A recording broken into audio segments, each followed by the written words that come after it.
All of the chairs, all the stools is in here. After a while, it's same. After a while, yeah. Yeah. After a while. So I'm just saying, swap it with this one when your back is on. You see? Okay. Try a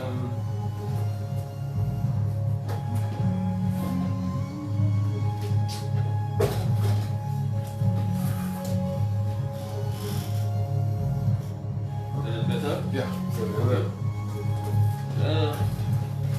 Now when he's ready to play with his mic, with his guitar, see this mic, use that mic if you want. Oh, okay. And click on port 2. Yeah? Okay. Yeah? Yeah. Port 2. Yeah. Okay. And you can use that effect to listen. Mm-hmm. As the only port that's open here is this one. Okay. Yeah? Okay, thanks. Yeah.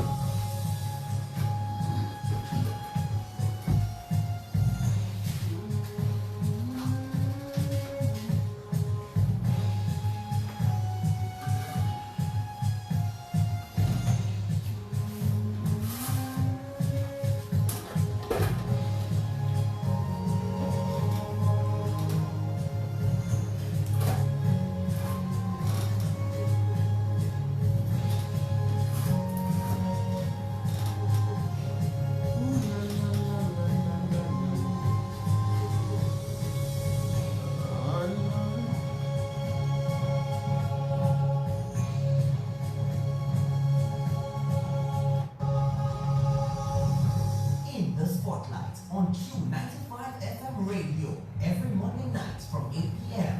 In the Spotlight, featuring people from all walks of Dominican life, spotlighting their triumphs and tragedies, dreams, hopes, aspirations, untold stories, touching the human and personal side of our people in politics, religion, sports, business, music, culture, the media, and more. Getting to know our farmers, our public servants, youth, and the ordinary Dominican. Listen to their stories. No limitations, no restrictions, no holds barred. In the Spotlight will also spotlight interesting topics, issues, and relevant situations. Don't miss In the Spotlight on Q95 FM radio every Monday night from 8 p.m. In the Spotlight.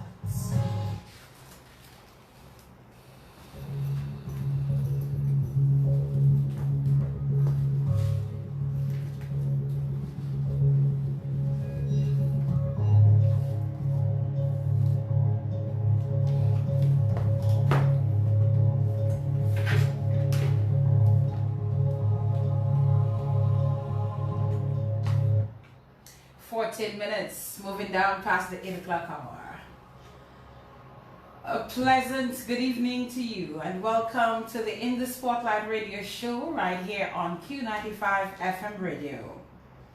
We are also live via our various social media platforms, so if you wish to view, you can go to any one of the following. You can go to my personal page, you can go to the In the Spotlight radio show page, you can go to the group by the In the Spotlight radio show page, and you can also go to Fernanda Frampton page. We're live on all of these platforms, and we hope that you have decided to join us for tonight's In the Spotlight radio show with one of Dominica's multi-talented individuals. Let us acknowledge Q95 for allowing us to be here on a Monday night. We also say thank you to Josephine Gabriel and the company. They are the agents for Barefoot Wine in Dominica, and tonight we have a Fruitscato, a Barefoot Fruitscato for our guest. If he doesn't drink wine, it's okay. I'm sure he'll find someone that he can give it, he can pass it on to, and they will be very much grateful for that. So thank you to Josephine Gabriel and Company Limited. We would like to thank as well We Forward. We Forward is providing the gift, a $25 gift voucher for a poll. You know, we just do a light fun poll on our guest ahead of the show, and I think the question I chose on my guest was, how many times did he make it to the finals of the Calypso competition. And the prize for that, the $25 gift voucher, is sponsored by We Forward, and we thank Emil De Puta for agreeing to support us with this particular In the Spotlight radio show guest fun poll. Remember, We Forward, they export just about everywhere. We acknowledge GK Jordan Jerome, and that's the guy who does the What's This show. Support him. Check out his videos when you see them on YouTube and other places. Akim Lloyd is my graphic designer, and I always say that Akim does very good clean work. So if you're looking for a graphic designer, then Akim Lloyd is the person that you should link up with. The listeners and fans of the program, we're always happy to have you. I always say you could be doing something else, you could be somewhere else, but you've chosen us to listen, whether it be via radio or via our social media platforms. We thank and appreciate you for joining us on the program tonight. This is the In the Spotlight radio show, and we're coming back in just a while to begin the conversation with our guest tonight, and he is one of those, I think, that is one of the great Dominicans. Keep it locked.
Remember this one?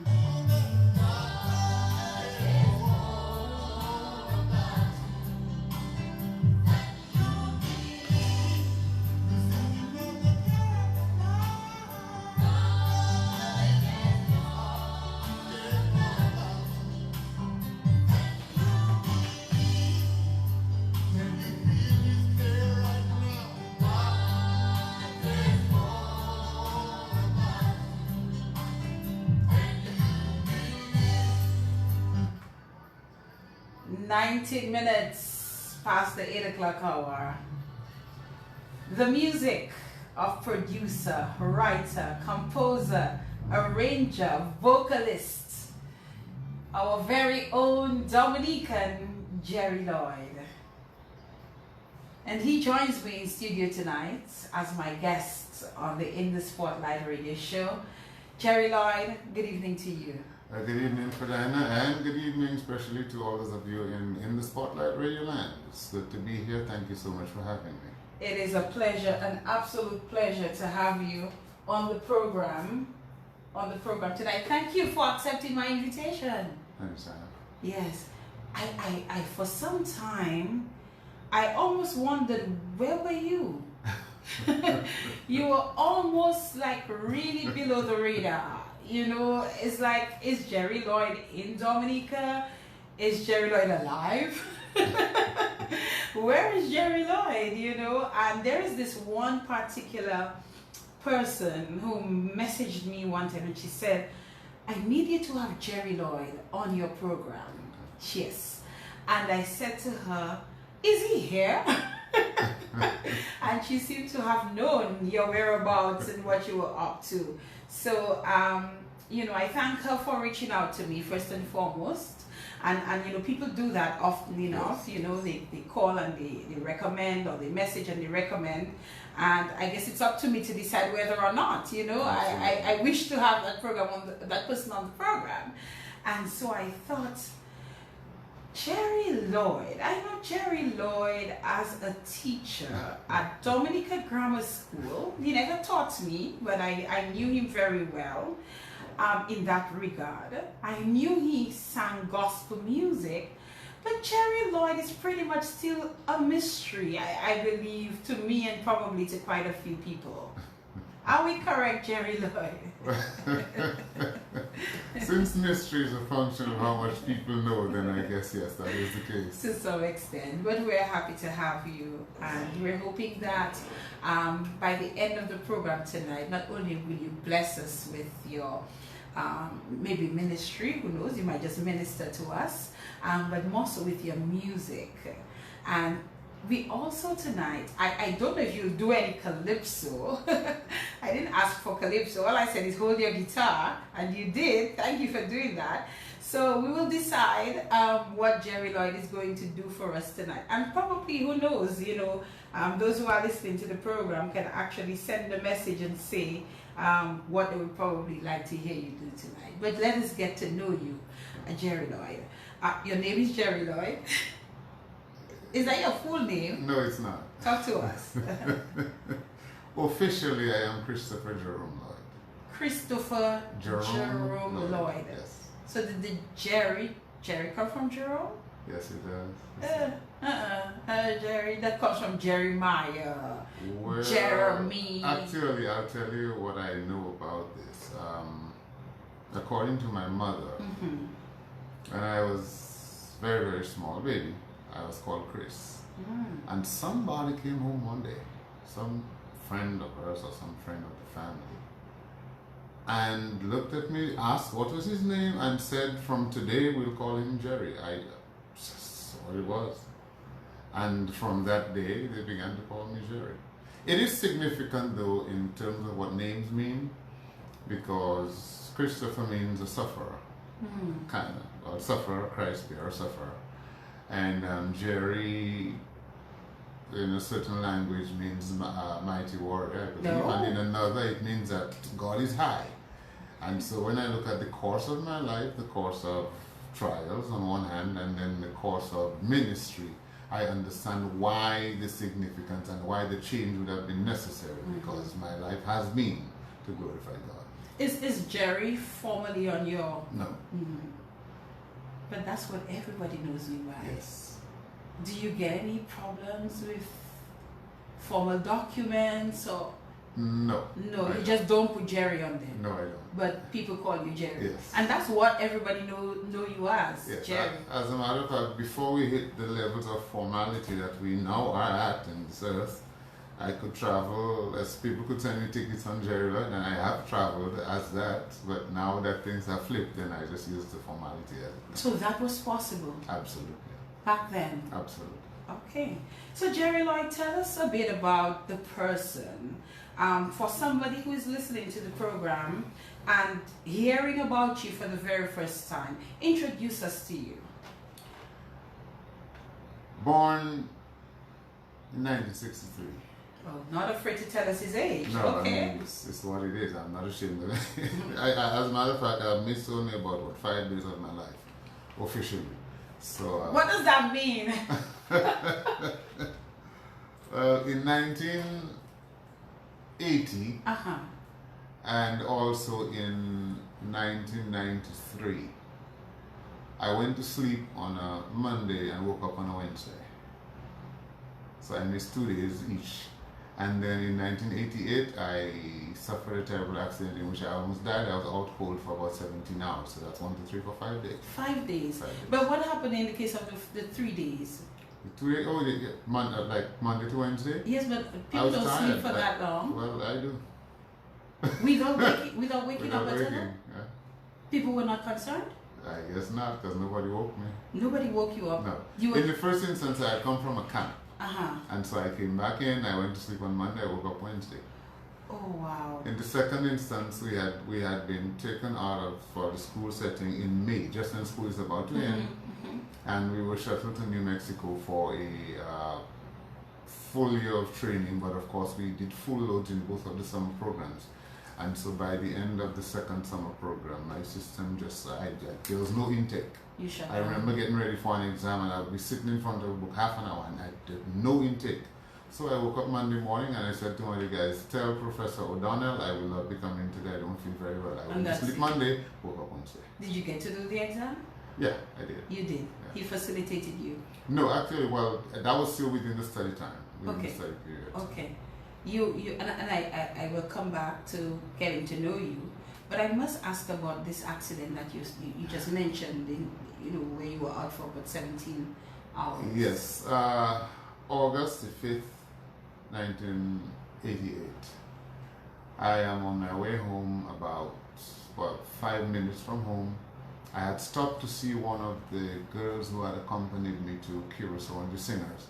I had gone to show some of the pictures. They had just come back in, and having done that, I was on my way back to the vehicle when one of my friends said, "Boy, how are you doing?" "I'm fine," I said.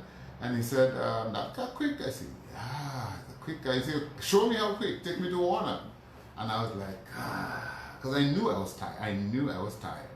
And so I was going to home to rest because I was supposed to have been at a concert in Castle Bruce that evening. Then I said, okay, I'll take him. That was it. Went to take him to Warner, got him to Warner.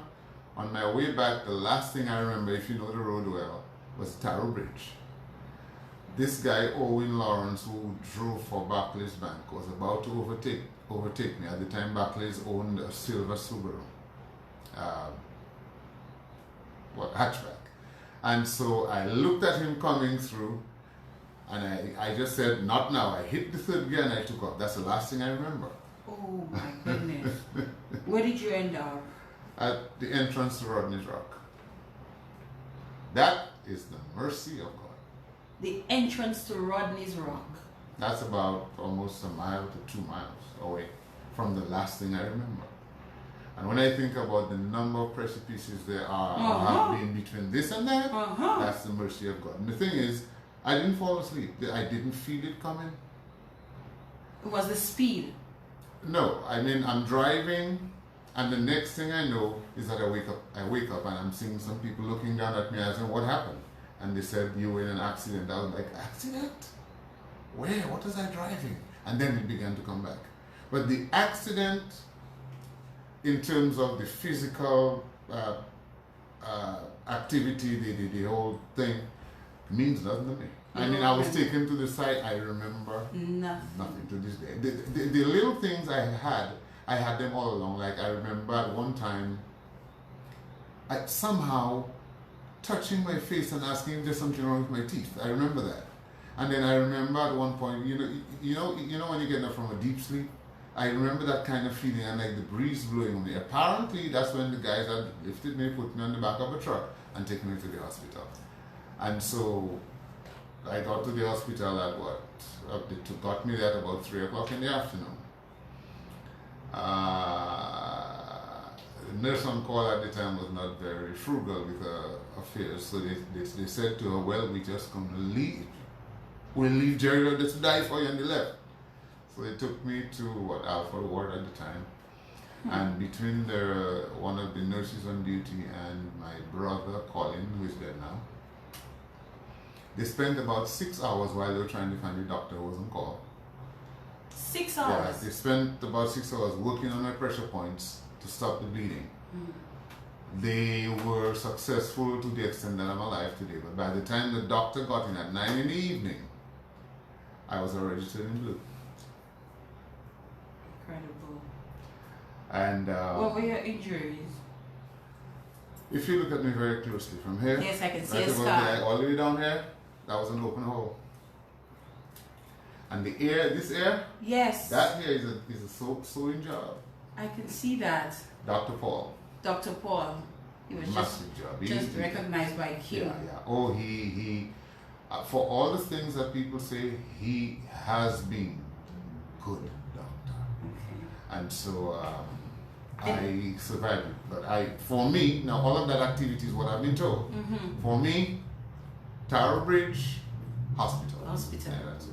And right before you remember going into third gear. Yeah, and which is interesting, and that again is God's mercy, because Owen Lawrence was the guy who realized I had crashed. because there was an oncoming truck, but he was a distance away. And the question the guys asked themselves was, I wonder why someone would swerve into the entrance to Rodney's Rock that quickly. No, I had not swerved into the entrance. It was close to the entrance. The car hit a little dip and hit a mango tree. It hit a mango tree. Now here's the funny thing. Through lemongrass. So Owen, realizing that he couldn't put me in the bank's car, he turned around and he went to find the guys with the truck and told them, listen, there's an accident on there, come help please. So the guys came back and then they could not find me because the car, I mean the drop is less than 10 feet, very mild drop. But then the lemongrass had just closed up. And the car disappeared in there.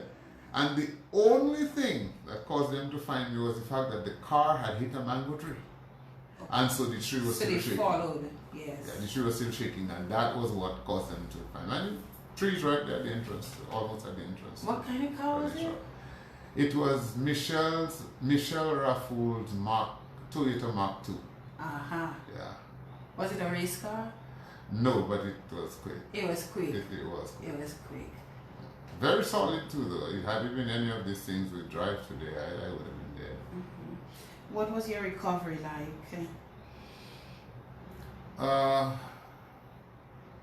It was a very interesting time for me because I came to recognize a number of things that I needed to recognize. I was kind of like the life of the party. If anything was happening at school, Mr. Lloyd had to be there. Sports, Mr. Lloyd. You got stuff in the afternoon, Mr. Lloyd. You have gospel concerts all over the place. Jerry Lloyd had to be there. And so the process of recovery included understanding that you just were not there and life was going on without you. And for all the people who couldn't do this and couldn't do that without me, everything went on. And as if God having a sense of humor, my jaw was wired on both sides, so there was no speech and no singing. For how long? Between 1 and 3 months. The wiring was probably for a month and a half maybe. But so your injury was primarily head. Yeah. And the rest of you was okay, generally? Well, generally yes. My right hand was closed like this. It didn't open for about a week and a half. But that's serious stuff. God has been good to me. But I'll tell you something. You know, you made a very valid point just a while ago, and that's a point I want you to speak to the audience where that is concerned. A lot of us, and I probably might include myself in this, believe that if we're not there, or if we don't get to do this, it won't happen. You know, the world will stop if we're not there to be part of or to do things. Speak to us. Think about this. If someone died today and news got to the employer this evening, by the end of tomorrow, they'd be sending condolences to my family or to the family. But before the end of tomorrow, an invitation for new applications will be out. Life can go on without you. All of life. Or someone will be placed to act in your position. Until such time that they employ somebody else. Exactly. And everything that you did would go on seamlessly as if you were never part of the process. It's amazing. I recall some of my students coming to see me and they were complaining about the substitute teacher who was there, but they went to every class until I returned. On the day in question, like I said, I was supposed to have done a concert in the evening in Castle Blues. Well, they held the concert, sold all of the bakes and chicken that they needed to sell. And when the concert was about to end, I understand, somebody said, oh, you know, Jared had an accident, but the concert had been held. It was held. And so I also was, as you would know, very, very active in sports at grammar school. Well, every sporting activity that they needed to have went on without you. And like I said, there was no singing because my jaw was wired. And so a few things really became strongly evident to me. One of them is this: life is not about singing, it's about relationship with God. Singing comes through the process. And all of the work I do and all the things I'm involved in, I'm privileged to be in, but I understand that these things were generally there before me and they will be there after I go. And that the same for everyone who's looking and listening this evening. So pace yourself. Do what you have to do. Push yourself, but rest yourself. And at the end of the day, understand what the priorities of life are. Because for all of the gospel that I sang before that time, it was my relationship with God, my trust that brought me through more than it, because I couldn't sing anyway. And so that is most significant. The singing comes through the process. I work. But I understand I work efficiently if I rest myself well. And so I have taken on a completely different approach to life as far as that is concerned. I do what I have to do, but I'm not going to overdo. And I'm not trying to be in everything, because you know what, a whole lot of stuff will go on whether I'm there or not. And you learned that after that accident. As a matter of fact, there's a drink I used to have before. A whole lot of people drink it. I stopped drinking since then. It's called workahol. I don't drink it. I like that. Workahol. Okay then. I like that. Okay, so back to I know that we strayed just a little to get to that, but I wanted to hear that story, and I don't know if I remember to go back to it throughout the course of the program. But yes, I think sharing that accident experience with us was important at this point in the program. So back to getting to know our Jerry Lloyd. Yeah, I was born into a very musical family. And I recall very younger days, even our teasing one another was always with rhythm and rhyme, always. And then there was, how do they call it? WIBS, W-I-B-S. Radio station. And then there was the Big RA. Windward Islands Broadcasting Service or something. Yes, and then there was the Big RA over time, and then there was and Radio Big RA was in Montserrat. Yes, yeah.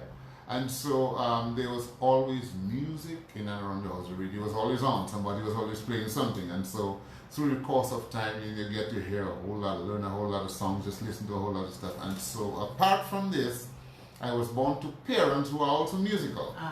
My mother used to do concerts. She used to teach 4-part melodies. My grandfather was a guitarist of sufficient note. If my history is correct and my understanding is correct, he was the person who taught Lemuel Christian, Mr. Lemuel Christian, who had the music class, to play.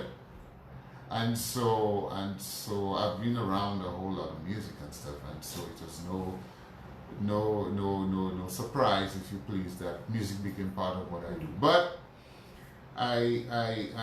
so rhythm and rhyme and music and all of that, and somehow in the flow of that thing, sometimes we say stuff about ourselves and we just never know. I remember writing a song. I must have been between 7 and 9 years old, and I was saying in the song, if I'm a good fella, I'll become a teacher, preacher. Teaching has followed me. I've never gotten away from it. I've never been able to. If I'm a good fella, I wrote in a calypso at that age. I'll become a teacher, preacher. I said that. Between 7 and 9. And that followed you. Always has. Always has. In terms of your personality, what would you say is your type of personality? There are those who might say, Jerry Lloyd, a little boaster, a little boaster. Is that correct? Or is that a misunderstanding? Or are you just confident? I was born with style. I didn't have a choice. Style or vary? Which one? Vary, same thing. Yes. Both of my grandfathers were kings in their own right, and each of them was stylish to bits. I see. My father is a stylish man. My mother was stylish. Everybody around me in my family I know is, and so what am I going to do? And I'm not trying to get away from it. We'll take that. It's okay. We'll take that. But you speak about your grandfather and your mother and your father. So we want to know a bit about your background and these amazing people that that forms your lineage. I found out not too long ago that my father played the marimba when he was young. What is the marimba? It's one of those. It's an instrument that's kind of like a xylophone. Okay. The thing kind of way. And so he played that. Okay. And my mother taught 4-part melodies, harmonies when she was younger. My grandfather played the guitar. My grandmother played the organ in church for a number of years. And so definitely a musical family, yeah, musical background. Music. But what I want to know as well is, where are you all from? Where did you? family. My grandfather. And give us some names, because there are people who listen to the program and they say, "Oh, what's it called, that Lee?" Or Okay. you know that kind My of. grandfather was Clessin Lloyd, Met Boog from Castle Bruce. Clessin Lloyd, yes. Lloyd. Met Boog. Everybody knew him as Met Boog Met. from Castle Bruce. Okay. Very stylish fella. So he's from Castle Bruce, yes. Castle Bruce, Real dark African. Yes. Yes. Oh. Yes. If you, well, you know Joey, my brother. Of course. Joey resembles him. Oh. Quite a bit. And Joey has the color. And then my other grandfather was from Dailies, I believe. Okay. Yes. He was he was steeped in academia. He was an island scholar at one point. He was and at the time when the privilege was not always given to many, he was taken to go study in Barbados. So you had the academia, you had the music. My grandfather was Christopher Geist. He lived most of his life in St. Joseph, so most people know him there. They call him Teacher Geist. Teacher Geist. Of course, yeah. So he taught in many places, in a number of places. So that's where you took that from? I guess. Yes. Then my grandmother, like I said, she was an organist in church. She played quite a while, and she was Leon Geist. Now people would know Leon Geist because she owned a bakery in a bakery and a shop in St. Joseph. It used to be on the flat in St. Joseph just before ascending the hill when you went through the village. So Dalion, everybody knew Dalion shop, and my granny was some mess because she owned the shop, but she gave away so much stuff. I mean, you walk into the shop and your clothes look dirty, you get extra bread. You look hungry, you get extra bread. But of course, But she was barely making it then, breaking even if the thing about giving is that it opens a door of prosperity. And so there's no way you could lack if you're a giver. And so she benefited from that. I see.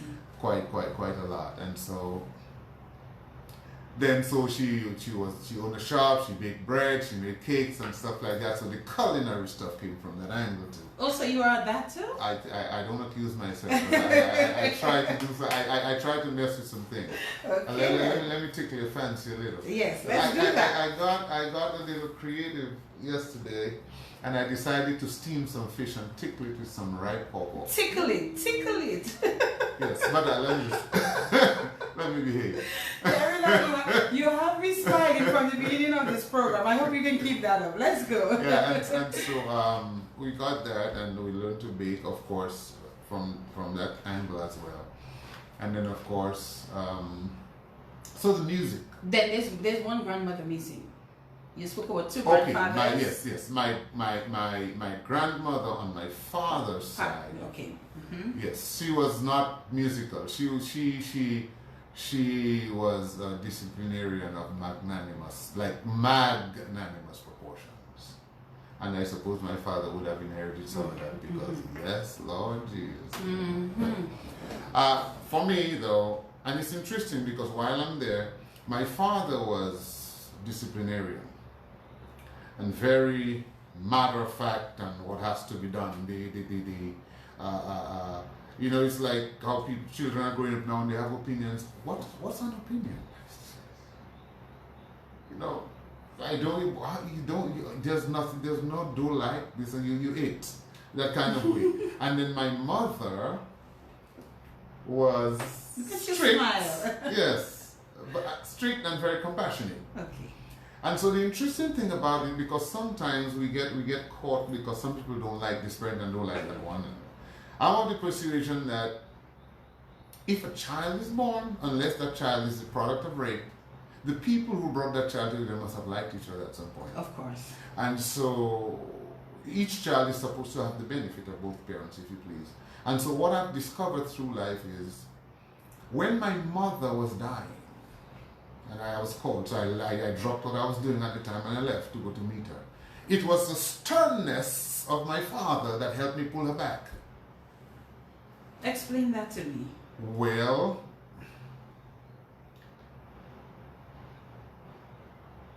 she was in a situation where it had to take a certain amount of sternness to get her to stop to acknowledge where she was and to come back.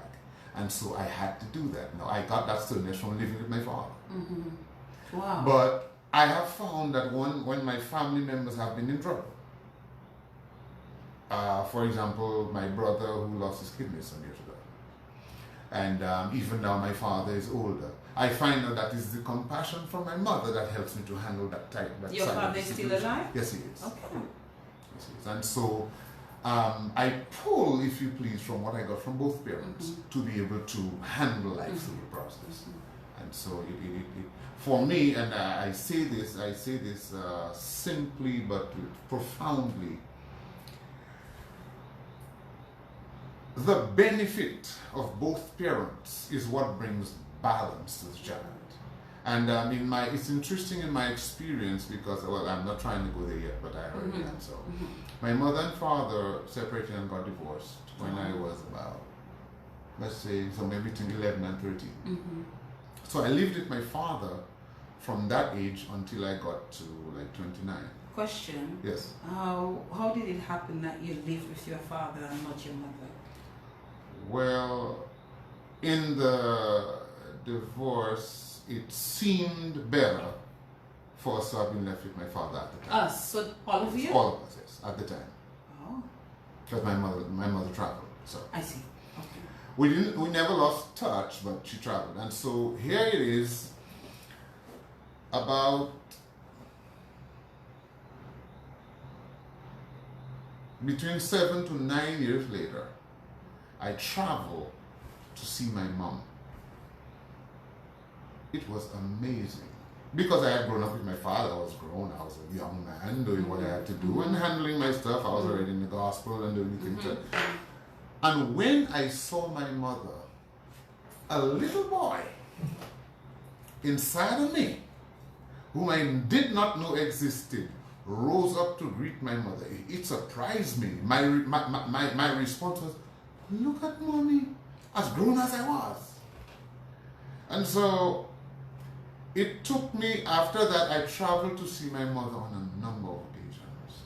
And I came to recognize that as I spent more time with her, that little boy grew up to meet the man that had lived with my father and brought me back into balance. I have a question for you, Jerry.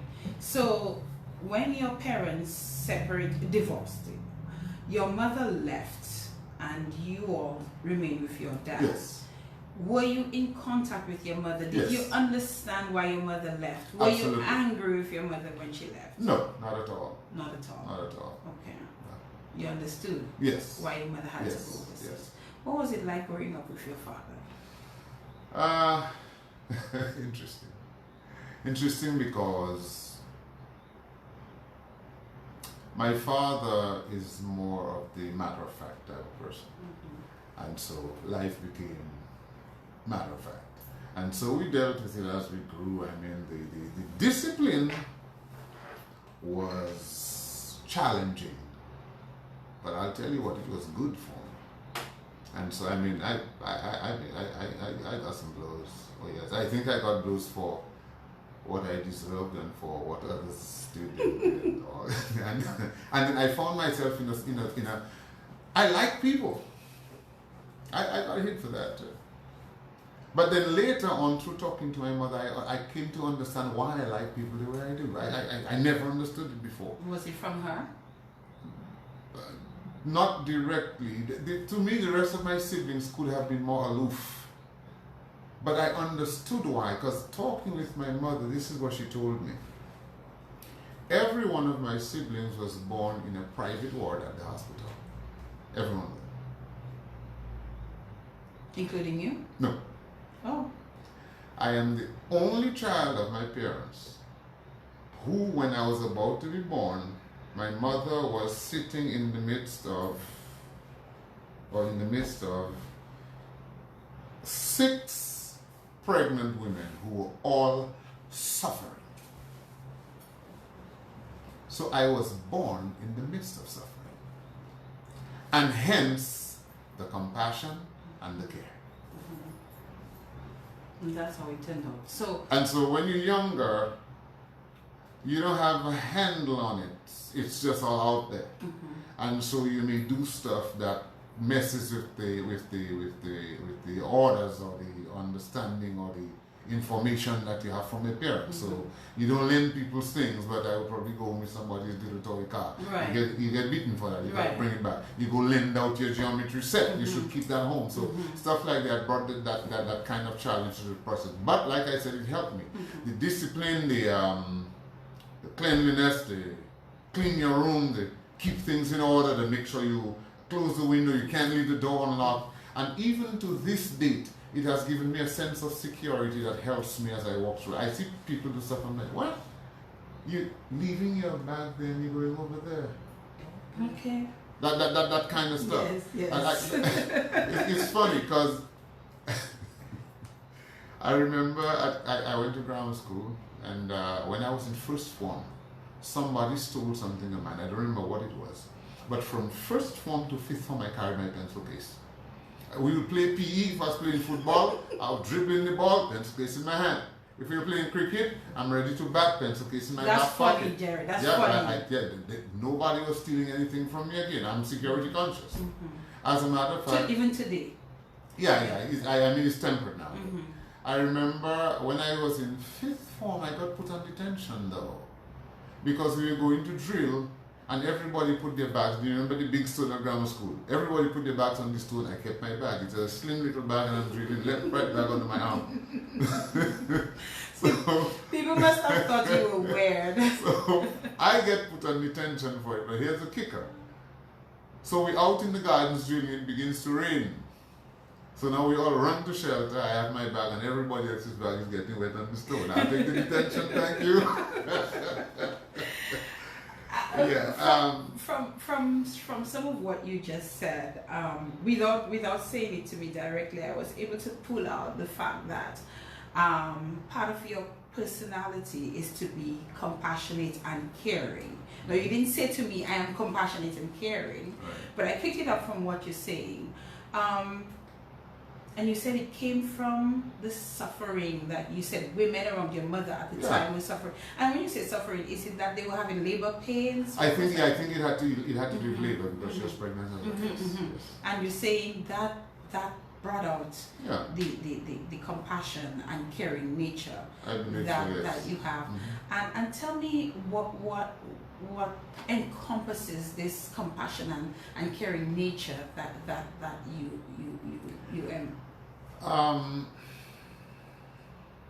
I like helping people. I like to see people relieved. And I find, by and large, if there's a need, I try to meet it where I can.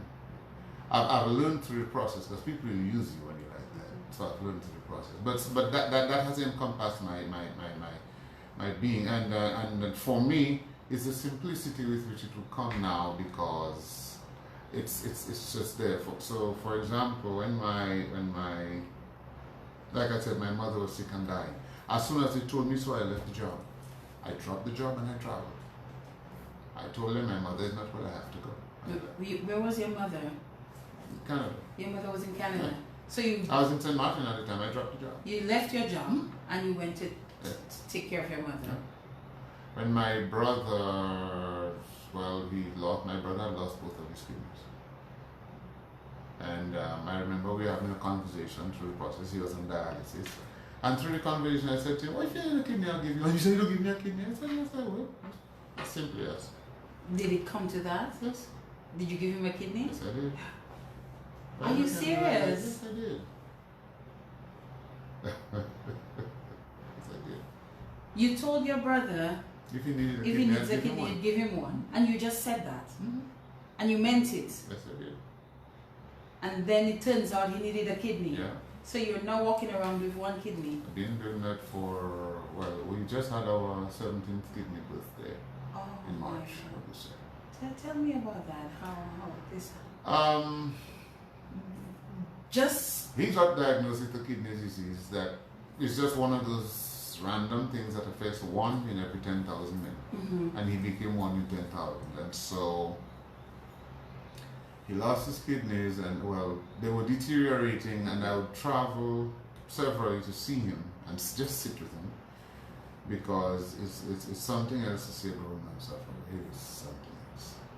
And the nature of suffering that the kidney brings on, like you're sitting there just as you are, and your body just begins to cramp. And with the little I know in massage therapy, I'm working, and as soon as I relax the muscle, it cramps up again, and he's on the ground rolling, and that could happen severally. Or he's playing the keyboard, and suddenly his hands just freeze because they're swollen, and they just won't go anymore until the cramping releases. So, but then it came to the point where, and I had traveled severally. I wanted the doctors to check me also to find whether I was compatible and all that stuff, and they would not touch me. So when he actually crashed, when he was about to crash, he drove himself to the hospital, and in preparing him for dialysis, he got a seizure. Now my brother has never gotten seizures in life. And he began to suffer heart failure. So the doctor said they were not going to touch him in terms of a kidney until his heart had stabilized. So it took about probably a year, 3 months. And then one day he called me, he said, "Where have you been? We've been searching for you for 2 months. We haven't been able to find you." In those days, I was a very gentle fella. I used to turn off my cell phone. I don't turn off my cell phone anymore. No. Because you go here and they don't want the cell phone on. You know what? That sounds wonderful. If you have people who are likely to need you at any point, you better keep your cell phone on. Because I am certain that nobody wants to know. I could have saved my mother, but she died because my cell phone. No. I'll be discreet, but I'll keep it on. You put it on silent. Absolutely. Yes.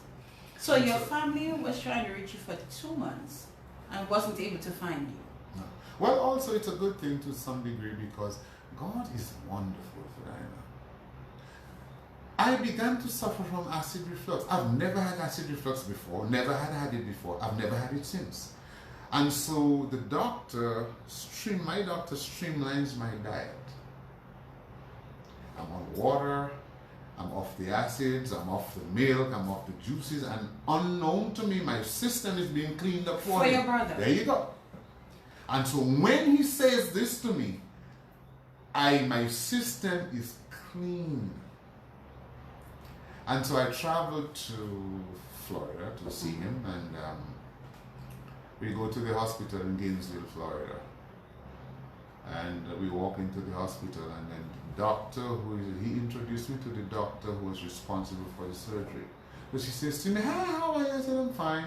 He says, "So you ready to do this?" I looked at the scale and I said, "Can we do it tomorrow?" She looked at it. Then she looks at my brother, she says, "He's serious, isn't he?" My brother said, "Yes, he is." And so unprecedented at Shands Hospital in Gainesville, Florida, and probably unprecedented in a lot of ways. Thursday, I walk into the hospital. They run 7 of my tests on Thursday. 7 out of 10, and these 7 come positive. Meaning you're good. Yeah, 3 more to go. They said, when we find out what these 3 are, and listen, Thursday I get to the hospital. Tuesday of the following week, I was under the knife. You give your brother a They said, kidney. "Yeah, give him. What did that feel like? For me, the relief was this. I went so he could live. He lived. It'll be all emotional. The doctor who was to do the surgery, he's talking to me and he's saying, when we take the kidney, on the process, we may scrape your liver, we may damage your pancreas, I think he said, and I think he said we may damage your gallbladder, and he said, and then as if you may die. So he pauses. I looked at him and I said, "Doc, could you do me a favor? If when you take out the left kidney it doesn't work, give him the right side." But I want to give him a kidney. Yes, but if one didn't work and they took the other, then you would die. He lived though. You would live. That's what mattered. That's to what you. I went to do. And I wasn't going to go halfway. And how did it turn out? Well, Did they scrape anything? Did they? no, apparently they didn't. Oh, I asked him, I said, "Doc, could you do me a favor though? Could you film the surgery?" "We've never done it, but we can." They did. They did. Yeah. So, do you have that? It's on DVD Somewhere. Somewhere, yeah. So your brother, your kidney worked. for your Yeah, brother. as a matter of fact, once they attached the kidney, before they began stitching, he began to pee. Okay. So he said to me, I should tell everybody, blessed are they who pee for the trust in the Lord. But yeah, effectively, and it caught on so well that within 2 weeks they lowered his medication. Okay. How long did he survive after that, Jerry? Because you said He's still here. Oh, this one is still here. Absolutely. It's been 17 years, and his doctors tell him he's in the best health that he's ever been in. And is he in Florida? Yes, he is. Oh my Up, God. active, and alive. Thank God. That's love like you cannot express. To give your brother his kidney. You gave him life. You gave him extended life. Yeah. So tell me about your other family members, your other brothers. We know some of them. Yeah, well, there's the explosion, Yes. Joey. Yes. Everybody knows. Everybody Former knows banker, Joey. president in real Everybody knows estate. Joey. Then I have two sisters. The older one, few people would remember is Celia, and then my younger sister Paula, that a lot more people would know. Okay. If not through anything else, through Dominic. Also very musical. And then there was Colin. Some of his schoolmates knew him as Butu. Died in 2016. Okay. Was it a situation where you didn't have to give another kidney? Well, Just a little light. actually, he knew he was going to die. Okay. He never told me though. He never told you? No, he kept telling my younger brother so.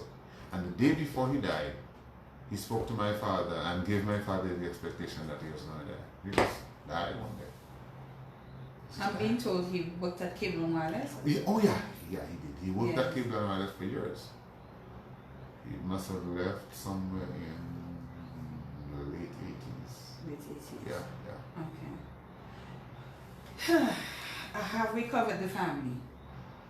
Children? Do you have children? Yes, Have you ever been married? I have been married. Oh, you have? You see, I don't know that. No longer married? No longer. No longer married. How many? What about the children? I have 3 children. 3 children. 2 boys, 1 girl. 2 boys, 1 girl. Big people? For the most part. For the most part. Yes, my oldest son is about 36 now, going on 37. My daughter is 30, going on 31. Okay. And my last son is about 13 now.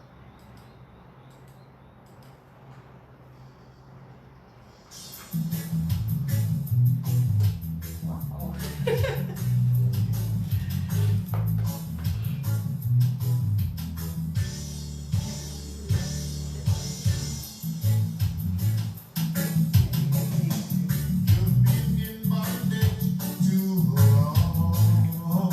The devil has taken your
we've not gotten into quite the music part as well as yet. So we need to speak to Jerry about his life growing up.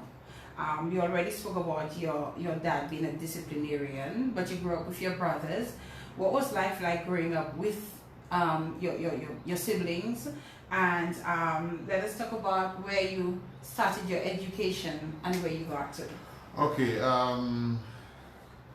Siblings and myself were always very well connected. Mm-hmm. Of course, growing up in a family as the fourth child, third son, it was interesting because there were always people and examples to look up to, but we were always very, very well connected. Mm-hmm. Of course, this was also a period of time through which you have a lot of hand-me-downs. So I go through the pictures, of youth. And in one picture, you see my brother wearing an outfit. And then, like, you have another picture, I'm in it.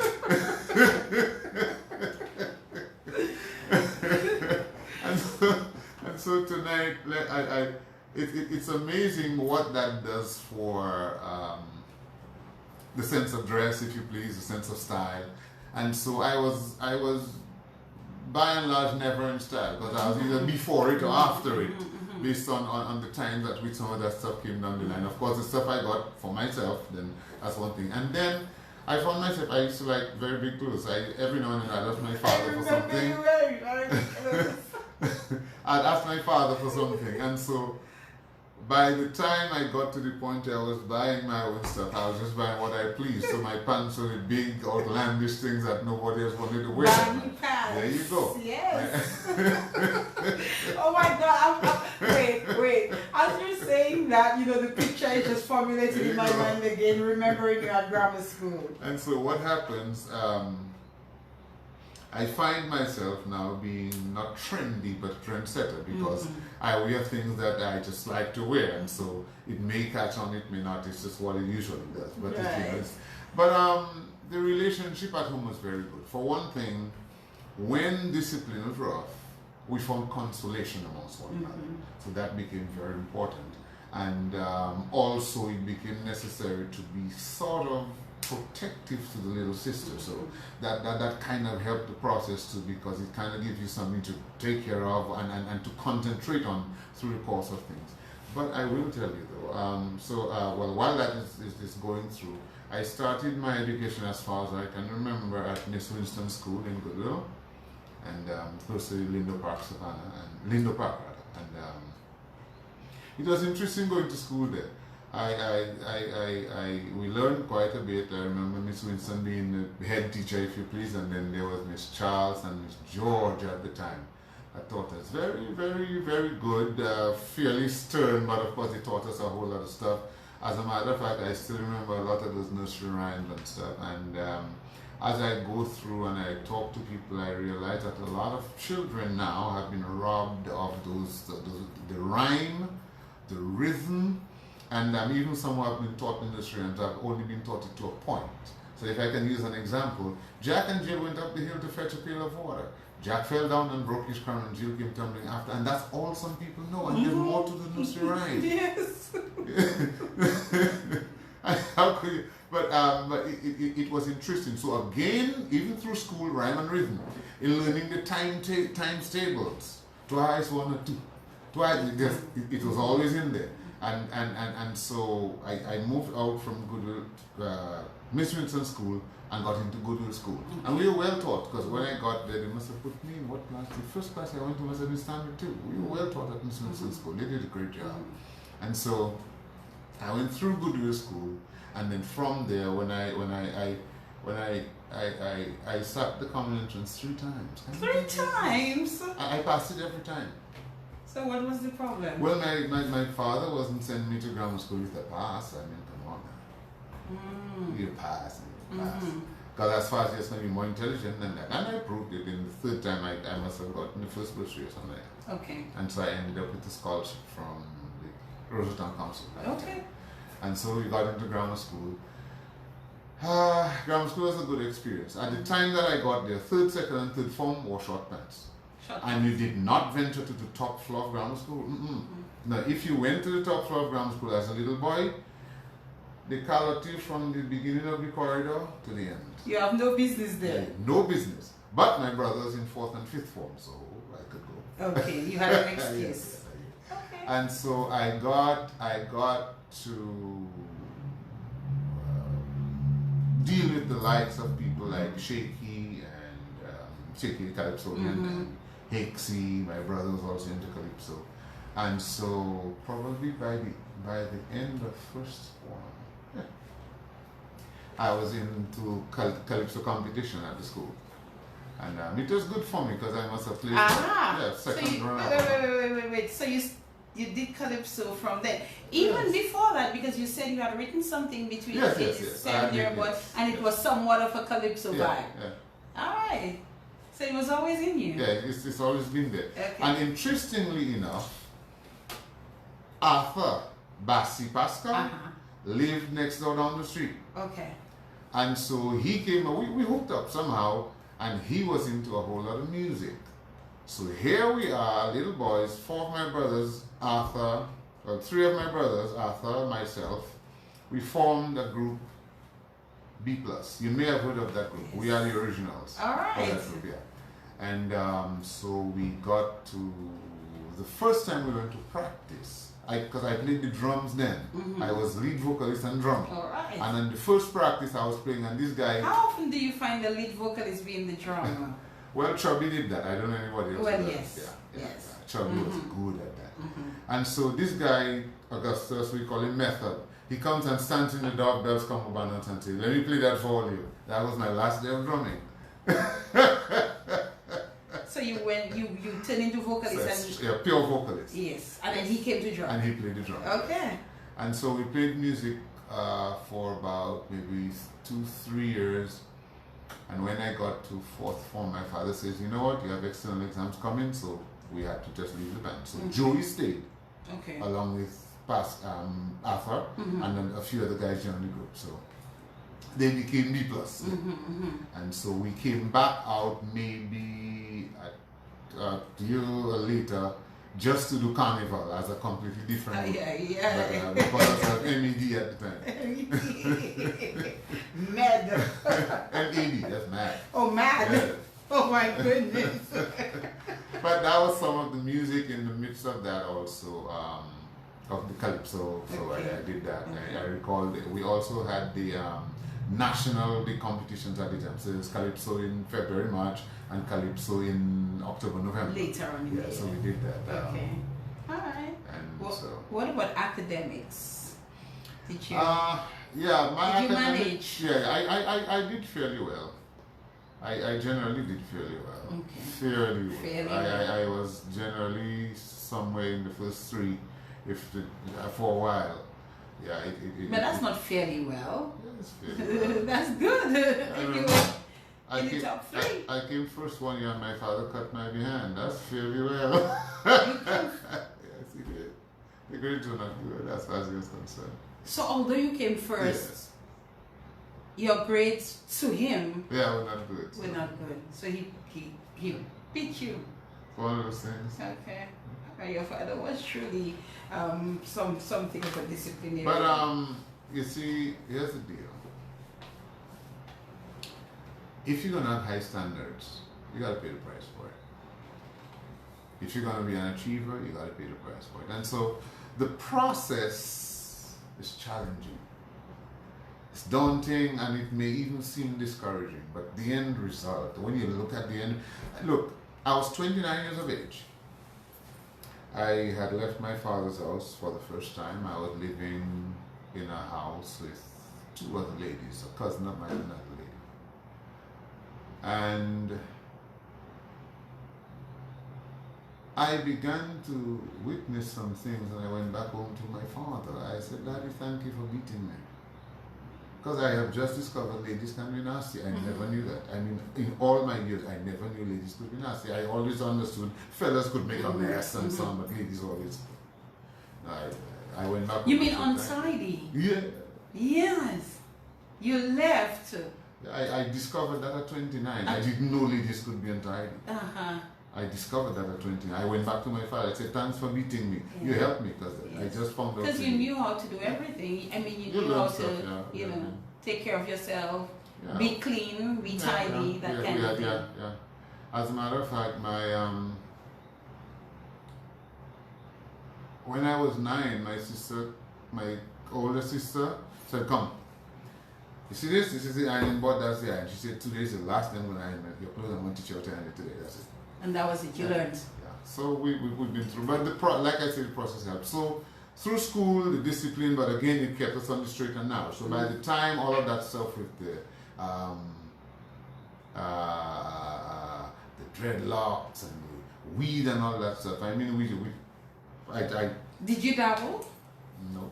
No, you did not. I remember I went down the road to see a couple of my friends, as I normally did, and these fellas took out this is a big one, a fat man.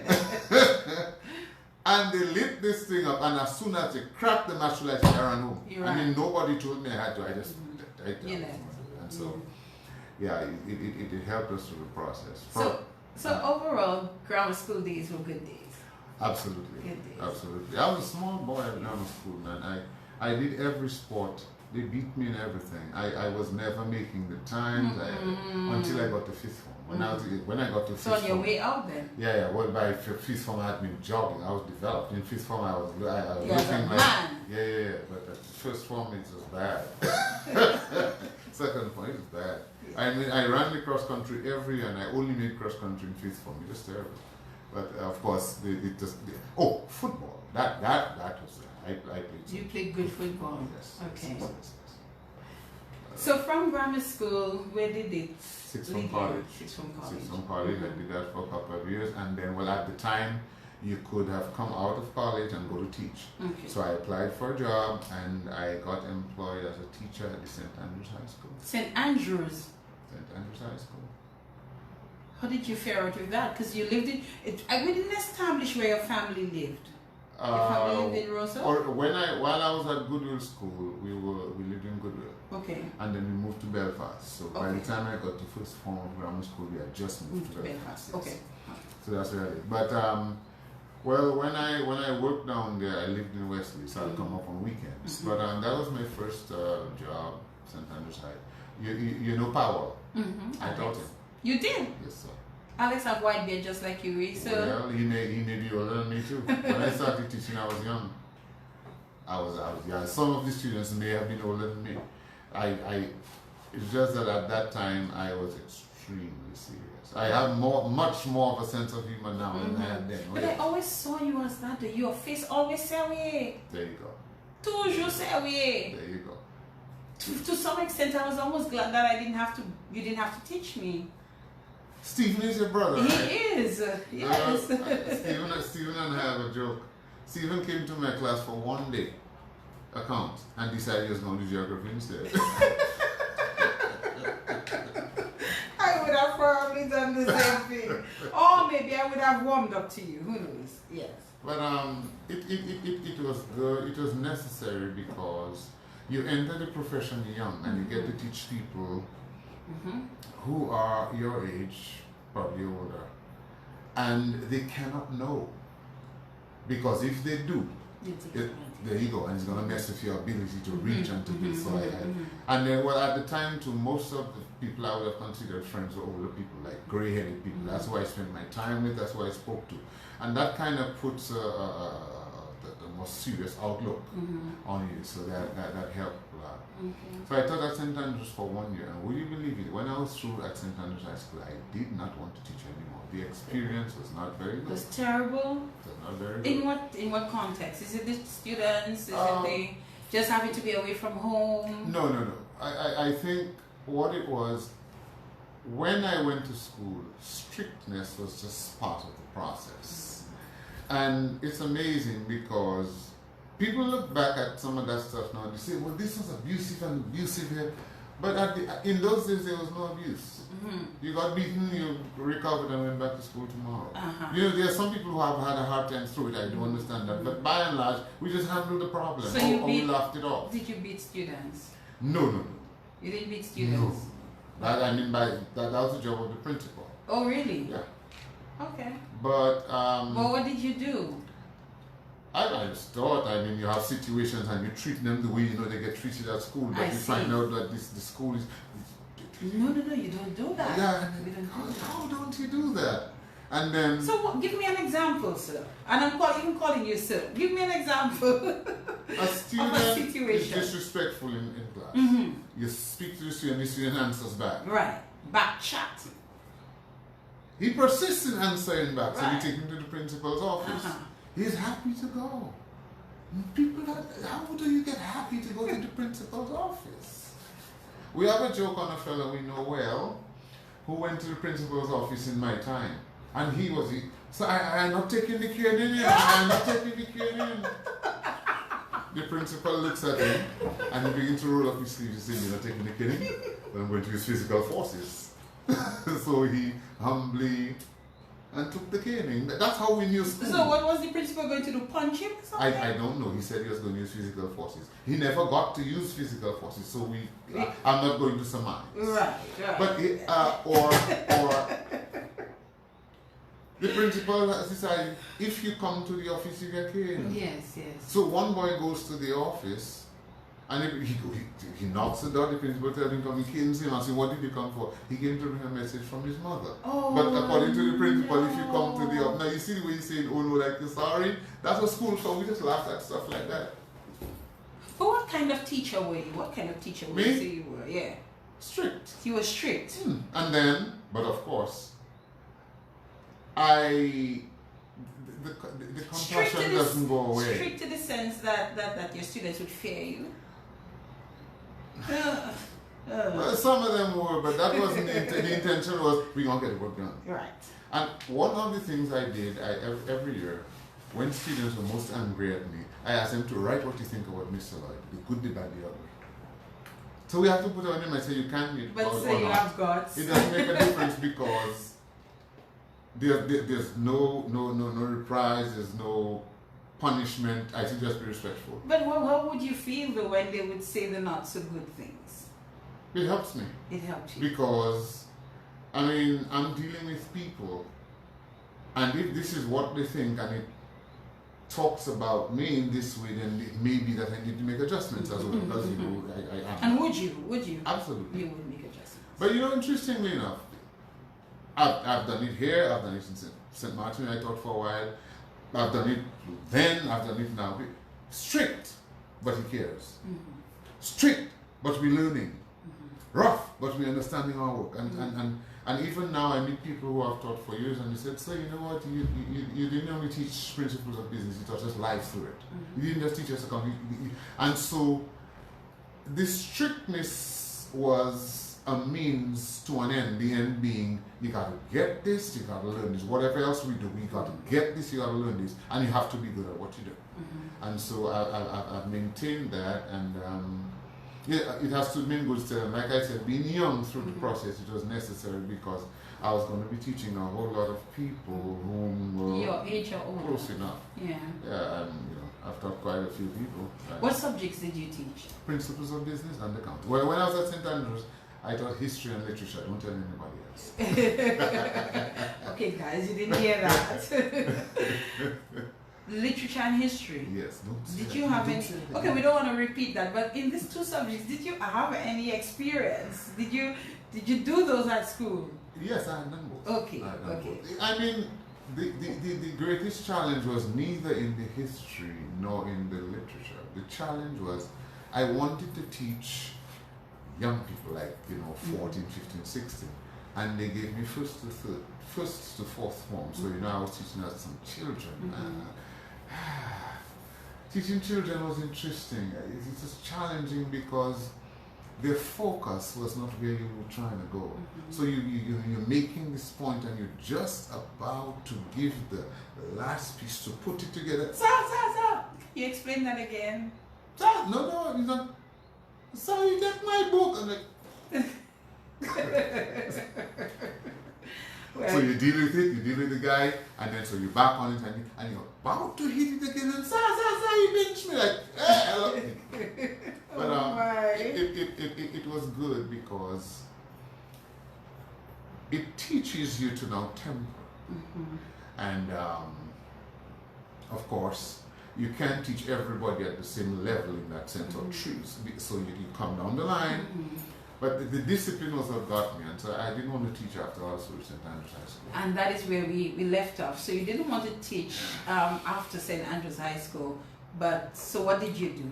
I came back to town, and I started applying for jobs. I applied at the customs, I applied at various banks, I applied at a number of institutions. No.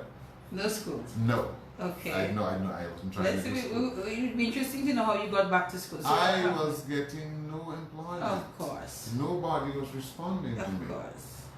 A few responded saying, you know, we're sorry, we have vacancies. But everybody else had not yet responded. And so finally, I decided I'm going to apply to grammar school. I got to work for that. Yes. You have to pay the bills. You have to take care of yourself.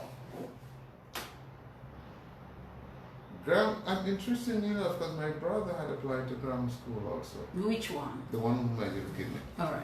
Eddie. And so when I applied,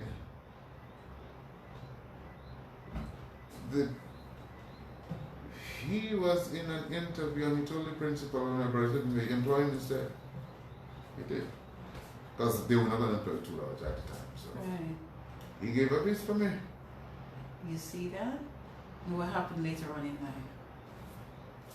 Yeah, he said I told that to him about the kidney thing, but I'm not trying to go back there. But anyway, so I get to work at grammar school. What happened with him? Did he eventually get employed? They eventually employed him at grammar school St. Joseph campus. Okay. He taught there for a year and then he moved to Cooper's Library and he did accounting for a while before he got a scholarship. But so Mr. Lockhart, Anthony Lockhart, is interviewing me on Friday. And one of the last questions in the interview he asked is, Mr. Lloyd, if we give you the job and you happen to find other employment, will you leave the job that we give you? I said to him, no sir, I promise I'll stay. Monday, the results of all of my applications begin to come in. Yes. Incredible. Is that a true story, Jerry? Yes. So I had promised the man I wasn't going to leave, so I teaching. See, I stayed. And you stayed at grammar school. And boy, did I stay at grammar school. Yes. How long? 19 years. 19 years at grammar school. 17, 19. Thereabout. But you kept your word, though. That's important. I guess. Let's not miss the point here. You told him that's what I was going to do. That's what you were going to do. So I did it. And you kept your word. Yeah. You stayed at grammar school, teaching all of these kinds of children. I've taught some interesting people through the years. And for me now, the pleasure of life and the thanks for teaching is to see you all develop into all that you have become. Oh yes. That's the thanks for me. And it's beautiful to see because some of our people have developed into amazing things. Yeah. Across the lines. Yeah. I overseas and here I see what they do. I mean to have been even a small part of that process to me is rewarding. Yes. So after, why did you leave grammar school eventually? Was Mr. Lockhart there still when you left? No. Okay. Mr. Lockhart had already left. Mrs. Harris had come and gone. And at the time I left because it seemed to me time to concentrate on the ministry of the gospel. Okay. And so, because I knew that was going to happen at some point. I had misconstrued the timing on a couple of occasions. Because I was only in 1990, I was about to leave teaching. But I asked a few people, I said, pray for me. I believe God is calling me into the ministry now, and I need to do this. I felt it very strongly. I said, pray for me. So they prayed, and But they answered me, no, now is not the time. Okay. So in 91, that thing was on me again. I asked some folk to pray, and they came back and they said, this is not the time. You have to wait on God's timing. So in 92, I decided to leave teaching. I didn't tell anybody. Okay. You didn't ask anybody to pray? When they pray, God says no. So they tell me God says no. So this time I didn't ask anybody. And I went to a service one day. And Pastor Griffin Daniel was preaching. And he was preaching about whatever he was preaching about. And I was sitting there, of course. And he stops in the middle of the sermon. He looks me squarely and says, come. So I went forward and I stood. He said a number of things to me. And then he looks at me and he says, "You planning to leave teaching, eh?" I was like, But I know I had told no one. And he says to me, "God says now is not the time, eh?" I just said to him, "Okay." And so I told God, "Well, if now is not the time, when the time comes, you let me know." And so in 1999. So you went back? Yeah, you didn't never left? No, I know. You didn't leave? No, I okay. don't. But in 1999, that thing came up again, and it was heavy. And I knew it was the time. And funny, for no apparent reason, my teaching production just plummeted. I was at school, but it just wasn't happening anymore until I brought in my letter of resignation. And did you know what you were going to do? I know you spoke about ministry, yes, but so, did you know what you were going to do? Yeah, it was gonna be travel, sing, but I was also going to be involved in team development, musicians and singers. Okay. So that's the reason why I traveled to St. Martin, because that's where I was going to do team development from, and that was going to be my base, if you please, from which I travel and do what I have to do. Okay, why St. Martin? Well, I had traveled there on a number of occasions, and in the process of my deliberations and considerations, I had spoken to a particular pastor on St. Martin. And when I was getting ready to leave teaching, I also spoke to him because according to the Bible, with good advice make war. You just go make war. We have to get good advice. No man is an island, and each of us needs somebody's advice. To this day, if I need to do something, I talk to people about it first. It's a good thing to do. It's a fail-safe. Okay. And sometimes people look at things through the eyes of experience and check things out. And it was interesting for me too, because I called my mother. I said, "Mommy, I'm leaving teaching," and she said, "Oh, okay." Oh, I knew what was going on. She? I told Daddy I'll be leaving teaching. I was like, "Okay, you sure?" "Yeah." Okay. And so I'm in St. Martin now. So I'm going to work with this particular ministry, this particular church, this particular team of people, and springboard from there. And so I did that for a while. And while I was over there, I'm going to mess you up now. Mess me up. Yes, I managed a radio station for 3 years. You did? I told you I was going to mess you up. Did you ever work at a radio station, Jerry? No. Yes, Did you? I'm serious. In Dominica, though? No. Oh, well, when I came back, yes. I've worked at, No, I mean before that. No. Before you went to manage a radio station. No. But here's the deal. I'm functioning, I'm doing my work, I'm training people, and then there's a radio station that had just reopened, and there were a couple guys, I'm with the ministry, and there's a few guys in the ministry who are responsible to handle certain aspects of the work, and they were not doing what they were supposed to do. So I was asked to go in and just play music, so I went in and I was playing music, and then they said, "Well, if you play music, talk and say little things." So I began to handle my stuff, and I had a radio name too. You what? I had a radio name too. Okay. No, we're saying it now. No, we'll say it. Okay, fine. I used it when I was on Vibes too. I'm the man behind the mic. I'm the man behind the mic. Oh, just the man behind the mic. That's it. Okay. And so... was it a gospel radio station? Yes, it was. Radio Maranatha, actually. Okay. On the French side. Okay. And so I found myself now having to formulate policy, programming, contracts. So I basically set a course, if you please, and a pathway. So I managed that for a few years, and then when my brother was sick, I left. Okay. That's what. So I left from St. Martin to go live in the kidney, and I stayed with him for a year. So like I went up in March of 2004, and I stayed until. Well, I went back and came again, but essentially I stayed in a period of rest until 2005. And so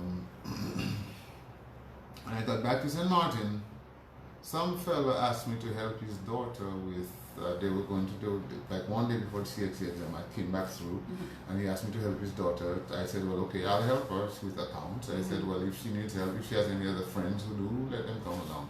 And she brought 7 of her friends. So I sat with 8 of them and did accounts with them for the CXC. Girl, you know how long they had offered me? You can teach. Apply on the dust and you get the job. No, I said, no, I ain't doing anything. I'm not doing that. Get done. Girl, one day teaching those girls. One day. All back. And September I was back in school. Yeah. I'm not surprised. I'm not surprised. And you taught there for how long? I taught in St. Martin for high school level 1 year, and then they transferred me to a vocational school that they had. So they did the examinations were not the CXC exams, although they did follow basically the same courses.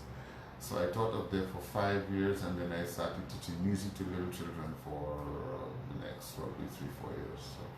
Okay. And you then moved back to Dominica? And then I came back to Dominica in 14. Okay, and you came back to Dominica, why? My daughter was not well. Oh. She fell on the job and hurt her back. Okay. I mean, hurt to the point where if she was going to go to the doctor, I would come and have to carry her up steps and back down steps and stuff like that. Oh my God, you always seem to have to be there for somebody. At least in this case, you know, it was always family. Yeah. And that was good. So how is your daughter, by the way?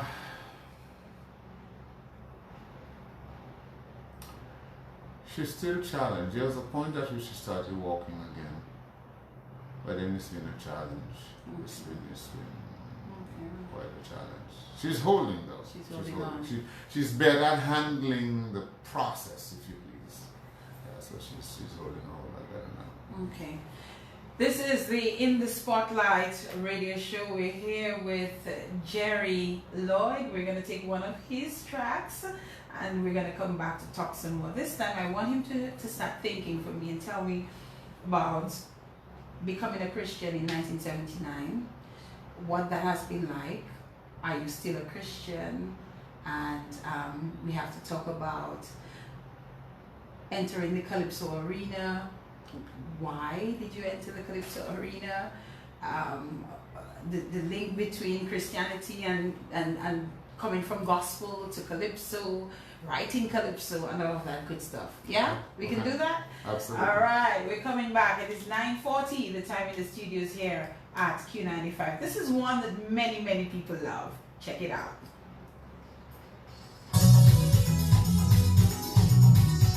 What?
that one, Jerry?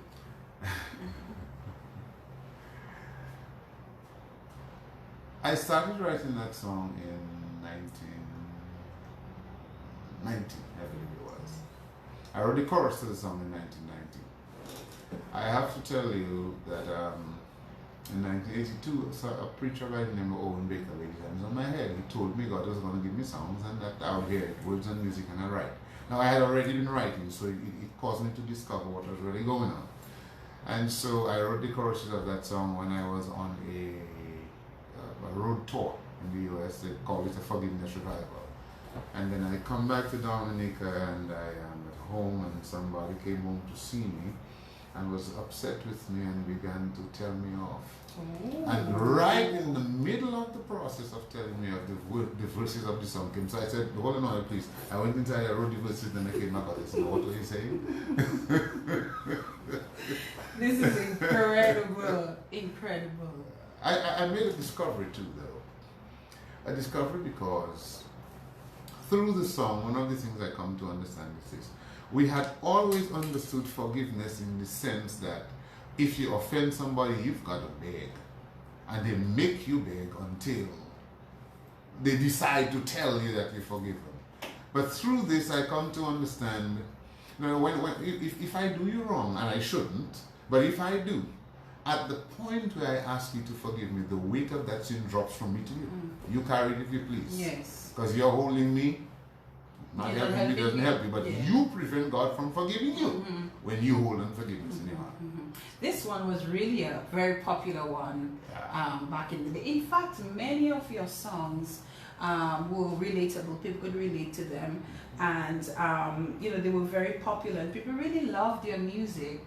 So we'll come back to the music in a bit, but I really needed to go back because we've not spoken about that bit. You said you became a Christian in 1979. Yes. Explain to us first what it means to become a Christian and how did you come about that?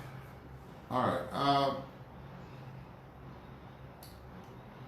You know, it is possible to live and to know a whole lot about God. You go to church, as it said, or to service, as the case may be, and you can be around a whole lot of things that are religiously related. But it is something else to actually commit yourself to having a relationship with God.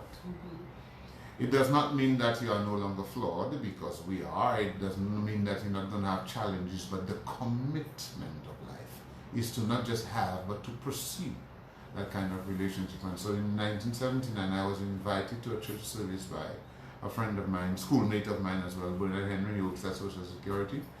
And I went in there and somebody was preaching about Jesus. And it appealed to me because I became, well, now my mother had always been of a more religious nature too, so there had been a certain measure of teaching and understanding.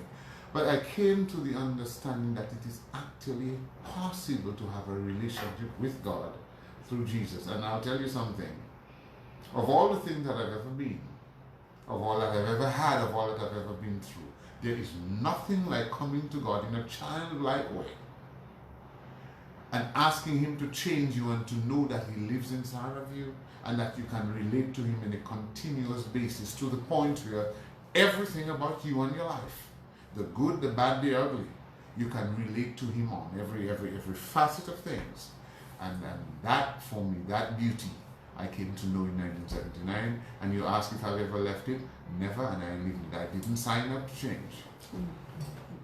I signed up to stay. You signed up to stay, but what has the journey been like?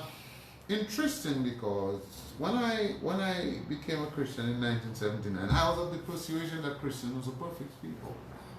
As a matter of fact, the only Christian I thought who had problems was me.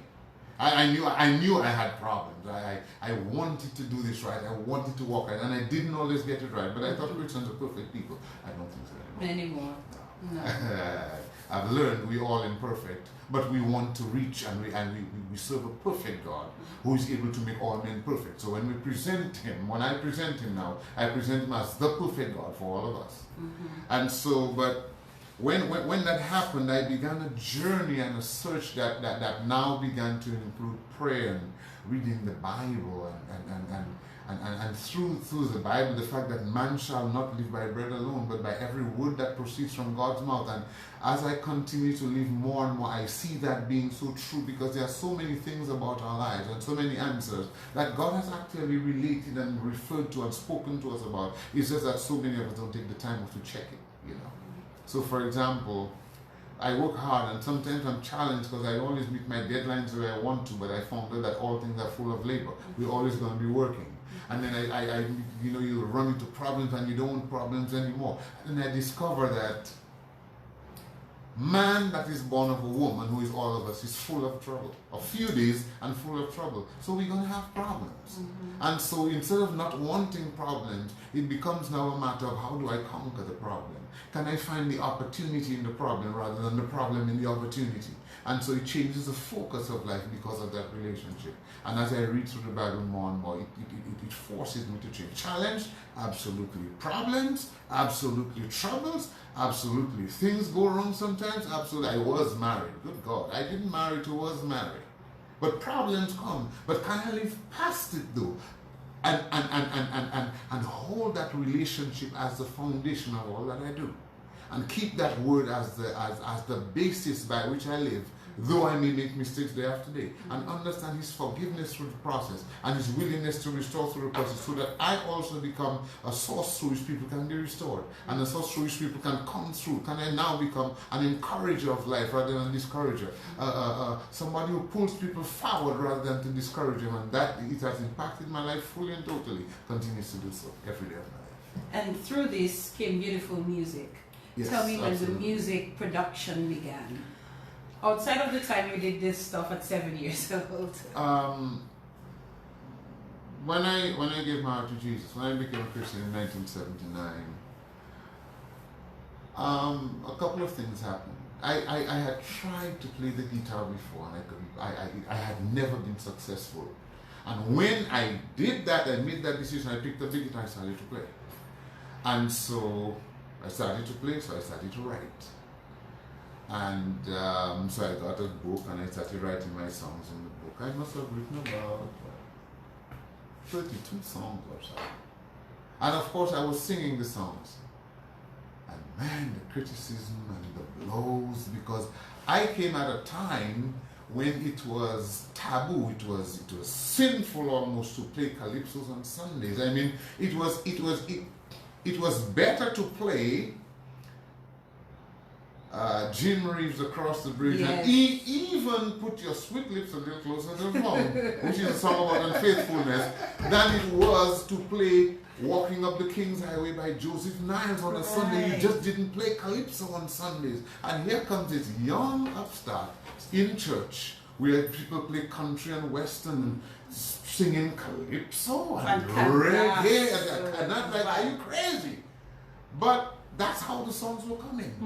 And so I was using what was called, to me at the time, the creativity of the time. And so I became very discouraged and I stopped writing. You stopped? Yes, I stopped writing and I stopped singing the songs I was writing. What were some of the songs that you had already produced by then? There was a song that used to be popular a long time ago. A song called Try Jesus, I used to sing. And yeah, Try Jesus was probably one of the more popular ones. Within that frame of 29, 30, 31 songs, Jesus is Sweet, I was probably in that mix too. I don't have that one, do I? No, you don't. That song is people who are older would remember it more. Okay. But I've redone it, I just haven't released it yet. Okay. But and so through the course of that time, Satisfaction Guaranteed in Jesus. Satisfaction. That's the song. Yes. And Backslider Come Back and songs like that. And so I'm writing, and then I of course being discouraged with all of the pressure that was coming with it, I stopped. I started singing like Jimmy Swagger. Oh boy. Ooh, that was comforting. But then it seemed like God was saying, don't do that. He stopped me. It was comforting because people love Jimmy. And so it was a country singing, if God is dead. And so, of course, I hid again, and I started doing Al Green stuff. None but the righteous. Sing. None but the righteous. None but the righteous shall see God. Yeah. Oh la la. Little of that. So you did a bit of that. Yeah, and then God stopped me again. Oh boy. And then What a journey. I began to understand. See, if I do Al Green, if I do Jimmy Swagger, if I do anybody else that I could do, then at best I'm a duplicate. And so after a while, every time I perform, sing, do, people look to see and listen to see how much more like you have become. So it's always a comparative. But if I could find my own niche and do what I do, and that's interesting because the first time I went to the recording studio, Myrtle Solomon, the former manager of PBS Radio, was the person who took me there because she had heard me sing and she liked what I was doing, and so she took me to Nate Allen's studio, Ken Robinson, to do a recording of this because she was getting ready to record me. And when I was through singing, I did 2 songs. I always laugh when I tell that story. Ken Robinson's take was as follows. This fella cannot sing. He has a rasp in his voice I don't like to hear. And Myrtle became so discouraged. Cut the deal. The good thing for me is, at the time that he said that, I did not understand what he meant. So I left the studio and I went back to do what I was doing. Practice and sing. Practice and sing. And then a couple of years following that, I met this gentleman in Roseau, Mr. Clifford Gibbons, thank God for him. He says to me, listen, we try now, of course I've been singing a little more by then, my stuff was becoming a little more known and popular. As a matter of fact, I think we had broken the trend of things where people only looked for foreign music. They were not looking at local music more closely and liking it. And so he says to me, we're trying to put local gospel music on TV. But the people that we ask either think they're not good enough or they're scared of what church folk will say if they... So I said, let me talk with my crew and I'll get back to you. I did, and of course we decided, yes, let's do this. We're an adventurous bunch. We are taking a whole lot of blows anyway, so what's new? And he told me, okay, we meet at such and such time in such and such a location. Lo and behold, I walked back into Mr. Ken Robinson's studio to do the video work. So we did, 4 songs, Satisfaction Guaranteed, I think, a song called Suffering in the Wilderness, The Priest Has Been Changed, and Backside to Come Back. And when I was through, Mr. Robinson said to me, but your singing has improved, man. Now, when he said it was bad, I didn't understand. When he said it improved, I didn't understand either. So, but he said to me, maybe we can do some work together. And so that's how I got to do my first gospel album, Satisfaction Guaranteed. Satisfaction Guaranteed. How many albums have you done? 9. 9 albums? Well, 9 released. 9 released? Yes, I have 2 in the wings. You have 2 in the balance waiting yes. there? Yes. Okay. And how do you feel about the type of music that you've produced over the years in terms of your gospel output before we move into I'm happy with it. You're happy with it? And I'll tell you what. Tell me. People say I came into Calypso. Actually, the only album of mine, gospel album, that has not had Calypsos on it was the first one. The very first one. Yeah. Everything else has had Calypso. Everything. A little Cadas too. I've had Cadas on every album since the first one. Since the first one. There was every album after the first one, yes. And there's a story behind Cadas too, isn't there? Yes, there is. There's a story. Yes, there We're gonna talk about that in a while. We're gonna take this one and you're gonna tell us how you got into the Calypso vibes. Okay. the actual Calypso competition.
And when Jerry Lloyd entered the Calypso competition, many were surprised.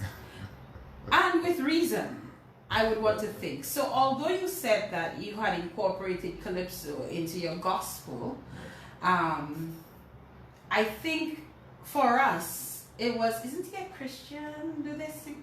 Tell us about this. Okay, you may recall I told you a little earlier that a preacher told me that God was going to give me songs, words and music, and God, He has been, absolutely. In 1995, I was in St. Martin on vacation, minding my business, when this song, Is My Land, came. Now, when I wrote the song, it kind of troubled me because I knew it was a different kind of song from all the other songs that I'd written. And so, because it bothered me, I discussed it with the pastor with whom I was relating at the time. And he said, well... But I wasn't sure what to do with it, so I wrote it and I left it alone. I did not touch the song again. In 2000, that song came back up in my system very strong. So I went and I spoke with him again. I said, listen, this is bothering me. He said, well, maybe God would use you to speak through people. Fair enough. I wasn't trying to bother anybody, so. But what happened, while I was out in St. Martin after I left, I came back on a couple of occasions. No, that's before I left. After I released the Let Me Go album, I had a crew of singers banging. Man, I'm telling you, I've had crews. That crew right there, yeah, that's Cindy Capitol and her sister Rachel, Giselle James, man, Daisy Henderson, yeah, they were somewhere. So I did a couple of music and song seminars under the auspices of the cultural division. Raymond Lawrence was at the helm at the time. And so, in one of these, I think it was the first seminar, and it was beautiful. People cried, it was really beautiful. But in the second one, Fredo's, the intruder, came to the session. And like we generally did, in the course of we did practical stuff, so we put him up to sing a song. At that time, he had written a song about women's rights. And so he sang the song, and then we stopped to critique the song and the performance. We asked a couple of people, I asked a couple of my students, they looked at him in the face and said, you lie. You lie. Why were they saying so? He was singing about women's rights and he was smiling and grinning like it was a joke. So I looked at him and I told him a story before the audience. And at the end of the gruesome story that I told him, I looked at him and I said, and you know what the worst part of it is? The girl in question is your daughter. And then I said, now sing the song. When Fredos had done a verse and a chorus of that song, the audience erupted in applause. And Fredos began to bother me, write a calypso for me or that song. Fredos, I'm not trying to write calypsos. I'm just doing a singing seminar, learn the stuff, go about your business. And he bothered me for a while. Until one evening I was walking next to the Bath State Bridge. You would recall that they had done some work. They had dug a long trench along the garden wall and they had been contemplating Yes. breaking the wall down and doing some stuff there. And while I was talking to him, I was standing outside of his bus talking, it hit me, break down the wall. I said, okay, I'll write you a song. That was the first time I wrote a calypso. Oh, no. The first time I'd written a calypso and given it to somebody was when I was a boy. Okay, younger. Yeah, very young. I was still at school. I wrote songs for a school from St. Andrew's High School, Vicky by name. I think she's in Antigua or something. But now, I said, I'll write you a song. And so I wrote Break Down the Wall. I remember. And the reviews... You wrote that? Yes, I did. The reviews on that song were quite some.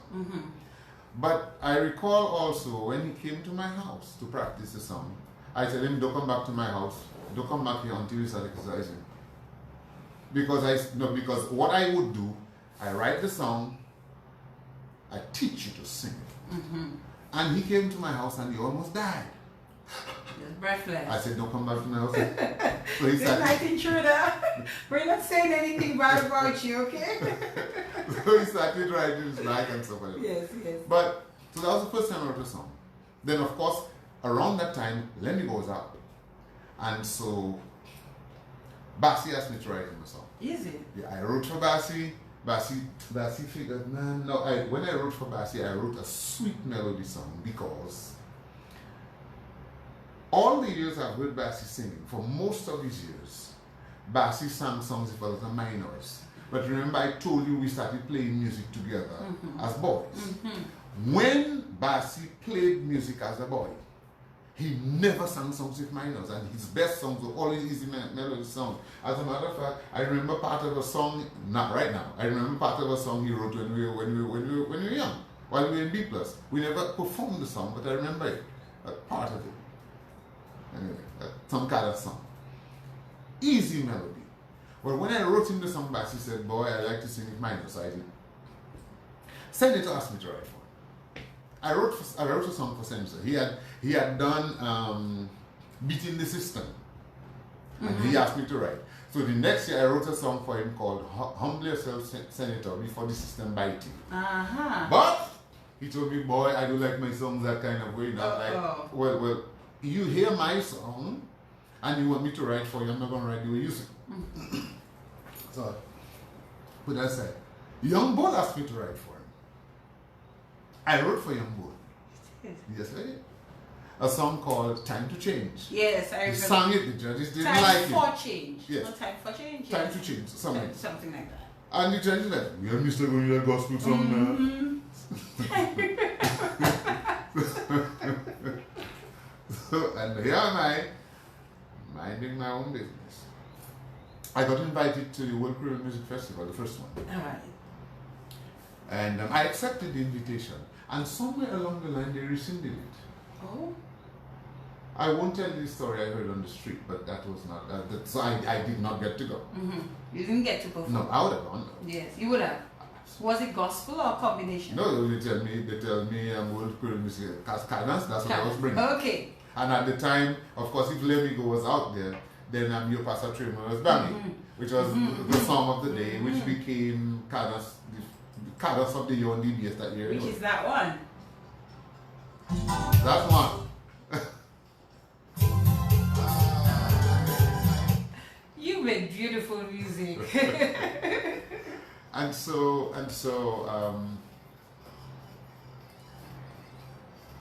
the process continues. In 2005, for that song Is My Land began to bother me again. And I in talking with God, in consultation with pastors I was dealing with in St. Martin, I decided I was going to come down and sing that song. I realized that the only place that song was going to be appropriate, as much as this gospel, was in the calypso arena. I see. And so I didn't leave the gospel and come to calypso. Right. I brought a calypso to the calypso arena, which was gospel in its presentation, in its theme. And that was which one? Is My Land. Is My Land. Okay. What was the feedback from the public generally? Oh. Because I was judges coordinator, and I remember clearly seeing, and I'm wondering, like, what? No, before I get there, I have to give you a joke. I come to the eliminations. The song goes, the story outside, they say I backslide. Look now, I sing in calypso. I think I may have heard that for real. But here's the thing. On the night in question, I come to the microphone and the first thing that comes out of my mouth in the first verse is, they say I backslide, gone otherwise, look now I sing in calypso. The morning after, a lady calls the radio station. She said, listen, I was at the eliminations last night. I was about to say, boy, dear, don't tell me Jerry Lloyd. And as soon as I said that, he said, they say I backslide. And so, the thing about it is, people were up in arms about it because it's unprecedented. And It was. it's revolutionary in that sense of speaking. But nobody said anything to me. No one said They were talking around me, about me, but to me, nobody. I mean, and the thing is now, when I came, I understand that there's an order. There are people here, there are places here. Before I left, I was going to the Pentecostal church. So when I came in, I went to the superintendent and I told him, listen, this is what I've come to do. That's what I expect. So it wasn't like totally on everybody. Then I knew Peter Augustine, preacher, he said what he wants. He's kind of very vocal. So I went and I told him what it was that I was going to do. And then I went to do what I was going to do. So I didn't just come and do like go wild animal or like just wild card. And so it was under advisement, under guidance, if you please. Okay. If you please. And so I did that. The second song was Fire in the House. They didn't like me too much, but I know. But the thing about it is this. I'm not surprised. The thing is, I knew they didn't like me too much, but then I didn't come so that they could like me much. I came to do what I needed to do. And in all honesty and fairness, we live in a society in which people go from religion to zero. Yep. Why is it good to sing about Majak's behind, the naked lady, the political problem, but it's not good to sing about the things that put into the other aspect of our life? Like, really? So now we have decided that anything to do with the gospel must be shifted to Sunday, and then we must give. How do we do that though? So are we suggesting that if gospel becomes the conscience of the nation, that we should keep it away from the calypso arena, as if to suggest that calypso must not have conscience? Something is wrong with that picture. And for me, to judge a performer not on the criteria before you, but on the fact that he's supposed to be singing the gospel, and he does sing the gospel, his stuff lines up with all of the criteria, but you use something else, there's something wrong with that picture. Is that how you felt? Me? No, I don't, because you see, I came to do something I did it, I'm gone. Okay. I've been trained. I wore hand-me-downs. I was wearing bell-bottom pants when people were wearing gun mounts. I was wearing short pants when they were wearing long pants. I was wearing big clothes when they were wearing small clothes. I've been trained. I'm fine. You see. My goodness. And the strictness of my father was so that if this is the way you're going to go, it didn't matter what everybody else was doing. So that does not faze me, because purpose needs focus. And so I gave it that this is what I came to do and I'm going to do it. How many years did you do it for? When I came in 2006, I told them I was going to do that for 2 years. 2 years? Yes. I said I'm doing it for 2 years and then I'm going to leave. I sang in 2006, and in 2007 I sang the song Water. They didn't like me for that. They didn't like you. So they cut me off at Are you saying my, because I was judges coordinator at that time, as I mentioned before, so are you saying my judges didn't like they you? didn't like me at all. But here's the deal. In 2007, it was a bright night when they introduced me. At the point where they introduced me to sing Statutory. I sang Water when I was through singing the rain stuff. Check your calendar and look at Dominica. Dominica did not start flooding until 2007. Water. And there came a point where every time it flooded in Dominica, DBS used to play the song. Water. After Erica, they don't play it no more. No more. They still have it. Because at that time, it was necessary to warn the country that this is what was coming. And Dominica has flooded and flooded and flooded since. How does a mountainous country flood? But God knows. And so it took people until 2015 when Erica hit to recognize that what I had sung in 2007 was actually prophetic and true. And so you ask me what I'm doing in Calypso? Delivering what I must, when I must, so the country can do what must be done, when it must be done. But you're done with Calypso, are you? Well, I sang last year. I don't know. You did? You sang last year? Yeah, the song you just played, that's from last year. Help me, it's from last year. So we may see you again. It's likely. Most likely. It's likely. It's likely. Because I've always said this. If it is necessary, then when it is necessary, I'll be here. You've also written for your nephew, yes, your brother as my well? nephew, my brother. Your brother writes My his own brother thing. has used my music, Okay. but not my lyrics. But not I've your written for lyrics. my nephew. I've written for my niece. Okay. I've written for the Observer. Okay. Really? Which one? Deception of the year before, and Gratitude of this year. Okay. Nice. I've also written for The Healer. Okay. Yeah, he did a song. I wrote a, sometimes. Healer has such a beautiful voice, Yeah, he and does. he's had some good songs. I don't know which one you wrote for him. I wrote but- him a song called Hole in the Bucket Okay. 3 years ago, and then Patriot, the last time he came on. Okay. I wrote That was a beautiful Yes, one. I've also written for, Lady Star. Okay. She's never sung the song, but I have written Okay. for her. She And had what the did you video write for your studio. nephew? The first song he ever did, Pit Toilet. That was me. Okay. That's creativity. On video, I wrote My Cousin Laptop for my niece. That's a song that the judges totally misunderstood. Okay. I wrote a song called, the last time she was up, I did The Face of the Politics. She sang a song also. In the year that she was judge, the most improved Calypso, and then she sang a song called Abuse. I wrote that, and she sang, the second one was Don't Let Go. I wrote that as well. Okay, I remember those. I remember those. Jerry Lloyd, I want you to get ready for that guitar. What are you going to do for us? I know we're after 10 and we're gonna try to wrap things up in a while, but just warm up your hands for the guitar beat. You're supposed to do something for us. In terms of our online poll, if you recall our fun poll, the question was, how many years did Jerry Lloyd make it to the finals of the Calypso? And the answer is?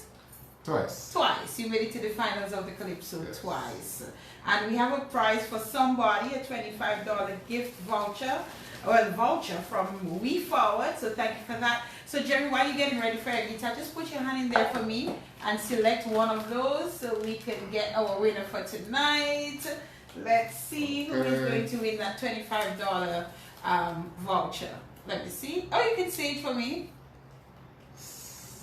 Sonia Daru.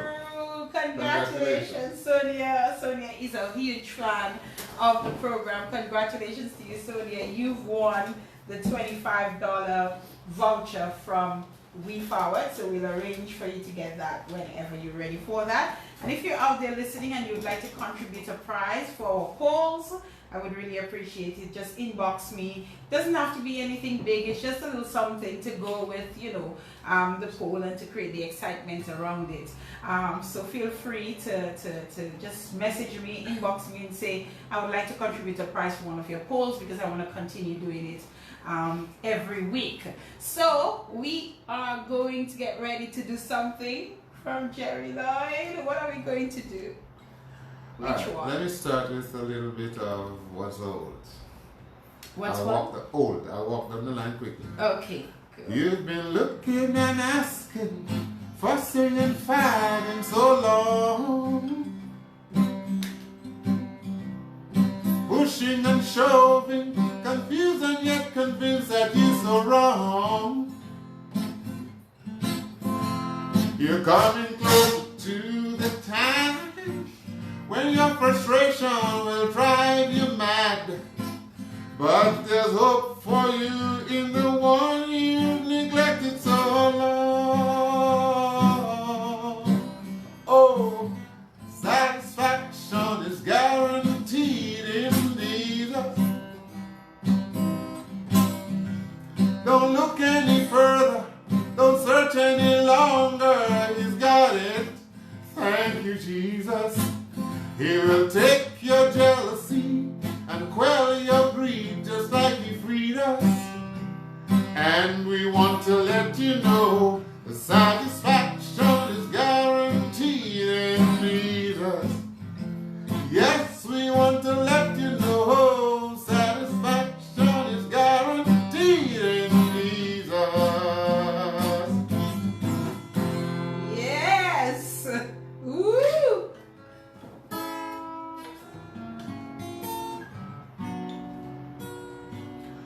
Forget about the things that you have been through before. About the fact that other people told you you'll never amount to anything anymore. For God specializes in helping people like you and bringing you through. I came here to tell you that you have everything it takes to make it through.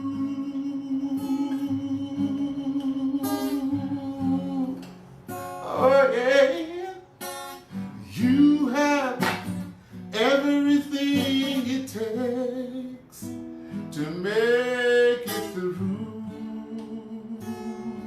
Ooh.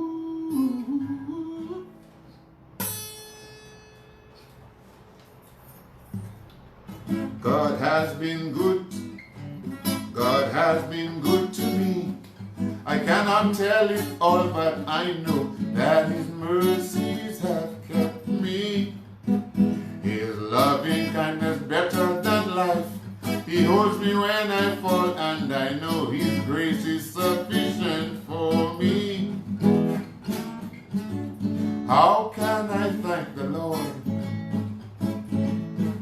for all His benefits toward me? I'll take the cup of salvation and call upon His name. Oh God, I'll sing all night in the presence of the Lord. Sing all night in the presence of the Lord. Sing all night. Sing all night. Sing all night. Sing all night. Whoa, yeah. Sing all night in the presence of the Lord, yeah. Sing all night in the presence of the Lord. Oh, you. Little calypso. Let me see.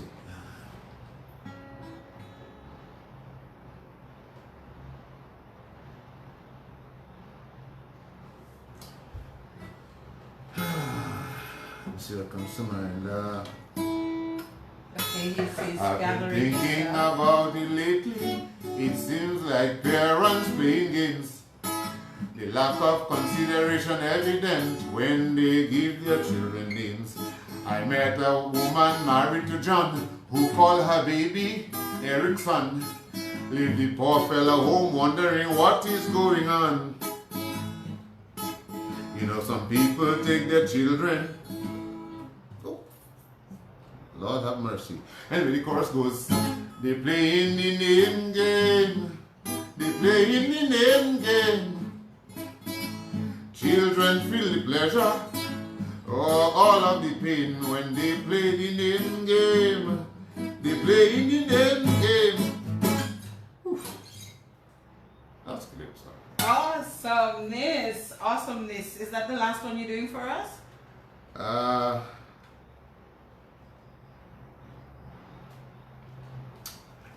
Man. It can be. It's all right. It can If be. anything else comes up, I'll say. Well, we're gonna have to start wrapping up. Absolutely. Jerry Lloyd, you are awesome. You are talented, and you are definitely blessed with a gift. Many gifts, it appears, because you can do so many things. You are so multi-talented. I want you to share with us quickly the story of the Kadas song that you wrote for the competition and what happened after. Okay, 1994, I'm sitting at home and I'm listening to Raymond Lawrence on the radio. It was a Saturday morning program playing some Kadas songs, but he was lamenting the fact that Kadas had practically seemed to have died. Mm-hmm. At the time, there were 3 people actually playing Kadas or doing Kadas on any musical albums.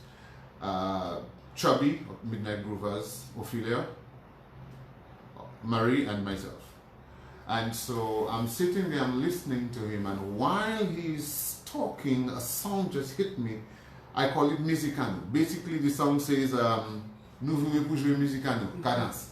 And so I decided, he was also talking about Dumbfest at the time, so I decided to take that song to the Dumbfest song competition. Won the competition hands down. Hands down. Yes, and it was it was interesting too, and we haven't gotten to talk about many of the things that I've gotten to pioneer in, but one of them is the uses of proper outfits for competition. I remember Gibbons Benjamin, good singer, was a favorite at the time, and when he turned around and saw me dressed, because I had been walking around in black pants and a black shirt, and when he turned around and saw the outfit I was wearing, he was like, and so but I sang the song, won the competition hands down, and following that, Dominica had its first Cadence Festival in years. Yes. Following that, Gordon Henderson offered me a contract to do an album, to record an album, to do dance songs for people in France. That fell through. The reasons I know behind that I leave alone, but that fell through, didn't come through. But beyond this, Edmund Angol, the guy who had sat with me to do the recordings, hooked up with Cornell in his studio. And subsequent to that, shortly after the release of the Lemigo album, Dominica began the World Creole Music Festival with the theme Musicano, which involved, of course, at the time, Gordon Henderson, Cornell, Eddie, and Eddie Tula and the rest of the guys who worked on it. So it's been that. As a matter of fact, the influence of Cadence became so strong following that even the Bouillon Kings, WCK, recorded albums recorded Cadence, on an album following. And so it gave Cadence new legs, if you please, for a period of time. So that has been part of my input in the thrust of pushing Cadence, which I have always had on any of my albums since the second one. A few achievements here for you. In 1984, first foreign mission. Yes, I went to Antigua to sing and to preach. And to preach, yes. In 1984, first gospel album. Satisfaction Guaranteed. 9-time gospel recording artist. 1997 winner of Fame Awards in three categories, including Best Male Vocalist and Best Gospel Artist. You've also performed with some great folks. Process, including, yes. I see here, which kind of shocked me. Did I see MC Hammer? Yes, you did. Yes, you did. Oh my goodness, Jerry, I could go on with you all night. So you did perform with MC Hammer, Yes. and there's a whole list of other people there, Yes. pastors and ministers and all kinds of people. You've gone places. Yes, I have been to. I have been to some places, and I hope to try. I'd like to go to the continent of Africa. I've had a few invitations, but I've never actually gone. I'd like to do that. I've been to Belize in Central America, did some work over there. Severally in the Caribbean, many times over. I've been to Canada. I've done some work in different parts of the U.S. as well. It's been a wonderful ride, though. It's been a wonderful ride. Yes. You speak of being a motivational speaker, a worship leader. Yes. In what platforms do you do the motivational speaking, for example? I've had opportunity to do it in various church and leadership settings across the U.S. and to some degree here. I also attempt to do a whole lot of that at school with my students, because I find people for various reasons discouraged, not pushing as much, not as motivated as they need to be. And generally speaking, I try to do that one-on-one as I deal with people. I tend always to be very encouraging, and so I use that as often as I find opportunity. Mm-hmm. Jerry Lloyd, anything of significance we may not have touched on that you want to share with us before we wrap up? Oh man. Well, I think there is the influence, if you please, on music for me, not only in Dominica but across the Caribbean, and by extension the world is significant, because at the time that I came, not only was gospel music not done in reggae and calypso and what have you in Dominica, but across the Caribbean, that was also very scarce. The only other person who had been doing anything of that nature was Joseph Niles, who was doing some calypso and some spooge. Slight bit of reggae. I remember going to Barbados in 1986. There was a competition of 50 artists gospel, and every one of them was doing an American song. And so I got there, I did, as a matter of fact, when I sang in Barbados, I did a reggae song in particular, Jesus is Sweeter. And I remember people coming to me saying, boy, Bajans don't like that kind of music, but of course they requested encores, and I've been to Barbados severally. They played my video over there until there were dropouts on it. When I went to Curacao in 1987, I won the Caribbean Gospel Song Festival over there. The only Caribbean song in that entire festival of 14 contestants in the solo division was a song of mine, What You Gonna Do When the Party's Over. The next time I went back to Curacao in 1988, a host of other people were doing Caribbean songs. So the influence has been large in the spread of the gospel and in the propagation of the gospel in the genres of music that are common to us here in the Caribbean. And so through that, my travels through St. Martin and from Trinidad south all the way up to Jamaica in the north, the influence has been strong to that degree. And so other artists have risen up to do reggae and cadence and calypso. As a matter of fact, that group Promise, well known in Barbados, I taught them to play cadence music. Nice. Because they wanted to do, they were doing some stuff with me and I had to record a cadence, so I taught them to do it, and they've actually done cadence songs on some of their own performances. So it's been good, it's been a good ride, and like I said, the influence has spread, and so you find right now reggae and Caribbean rhythms are more palatably in the Caribbean than they've been. I remember when I went to Jamaica, I met the mother of this guy, Toots for Toots and the Maytals. I met his mom, and somebody was saying, we don't like reggae here. And she was telling me that she was bothered that he had been doing reggae. Now Jamaica does it in the gospel, and I'm happy for that. So where are you now in terms of what you do? Oh, okay. Because not even that I knew. I teach. I'm at the St. Mary's Academy. I also produce music. I still write for Calypsonians. I do some recording. My studio is called JLS. It's not fully established yet, but I've recorded for the likes of Observer. I've done some work with The Healer, of course, in Calypso. I've recorded for the Black Diamond for his sister Stingray. I've recorded for The Explosion as well. Okay. And so I'm into some measure of production. stuff. I still do stuff for other artists, and I have 2 albums in the wings that have not yet been released, and a lot of the work has been done at JLS as well. I think you should do some writing too. I still do that, and I continue to, and I will. All right. Your final comments for us, Jerry Lloyd, and I'm speaking overall now, you know, leave us with something to remember, leave us with some inspiring words, summarize your experience, whatever you choose to do as your final comments, I welcome. I will say thank you so much for having me. Oh, I can tell you, it's been my pleasure. For all of the listenership, thank you so much for listening and giving me your attention. Know this and understand this. Trouble does not define our destination, but it has the potential to sharpen our focus. If I was to encourage anybody tonight, this is what I'd like to say. Look for, since we will have trouble, look for the opportunity in every trial, and you should go for it. Because in every trial, there is an opportunity, and if we can take it, it could become the stepping stone which will take us to greatness. I'm going to put you on the spot. A final piece for us as we wrap up.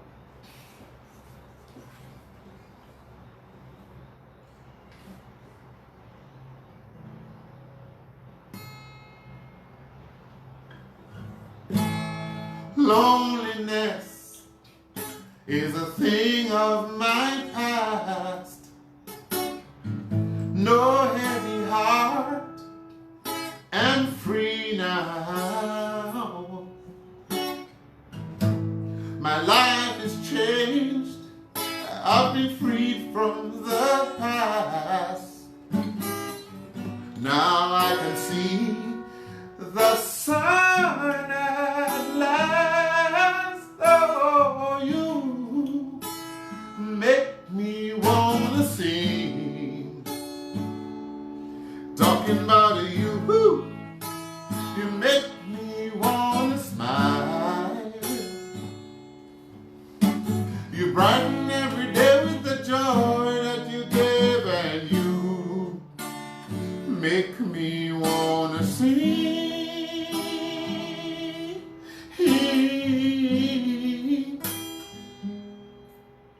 You make me want to sing. Ooh, ooh, ooh.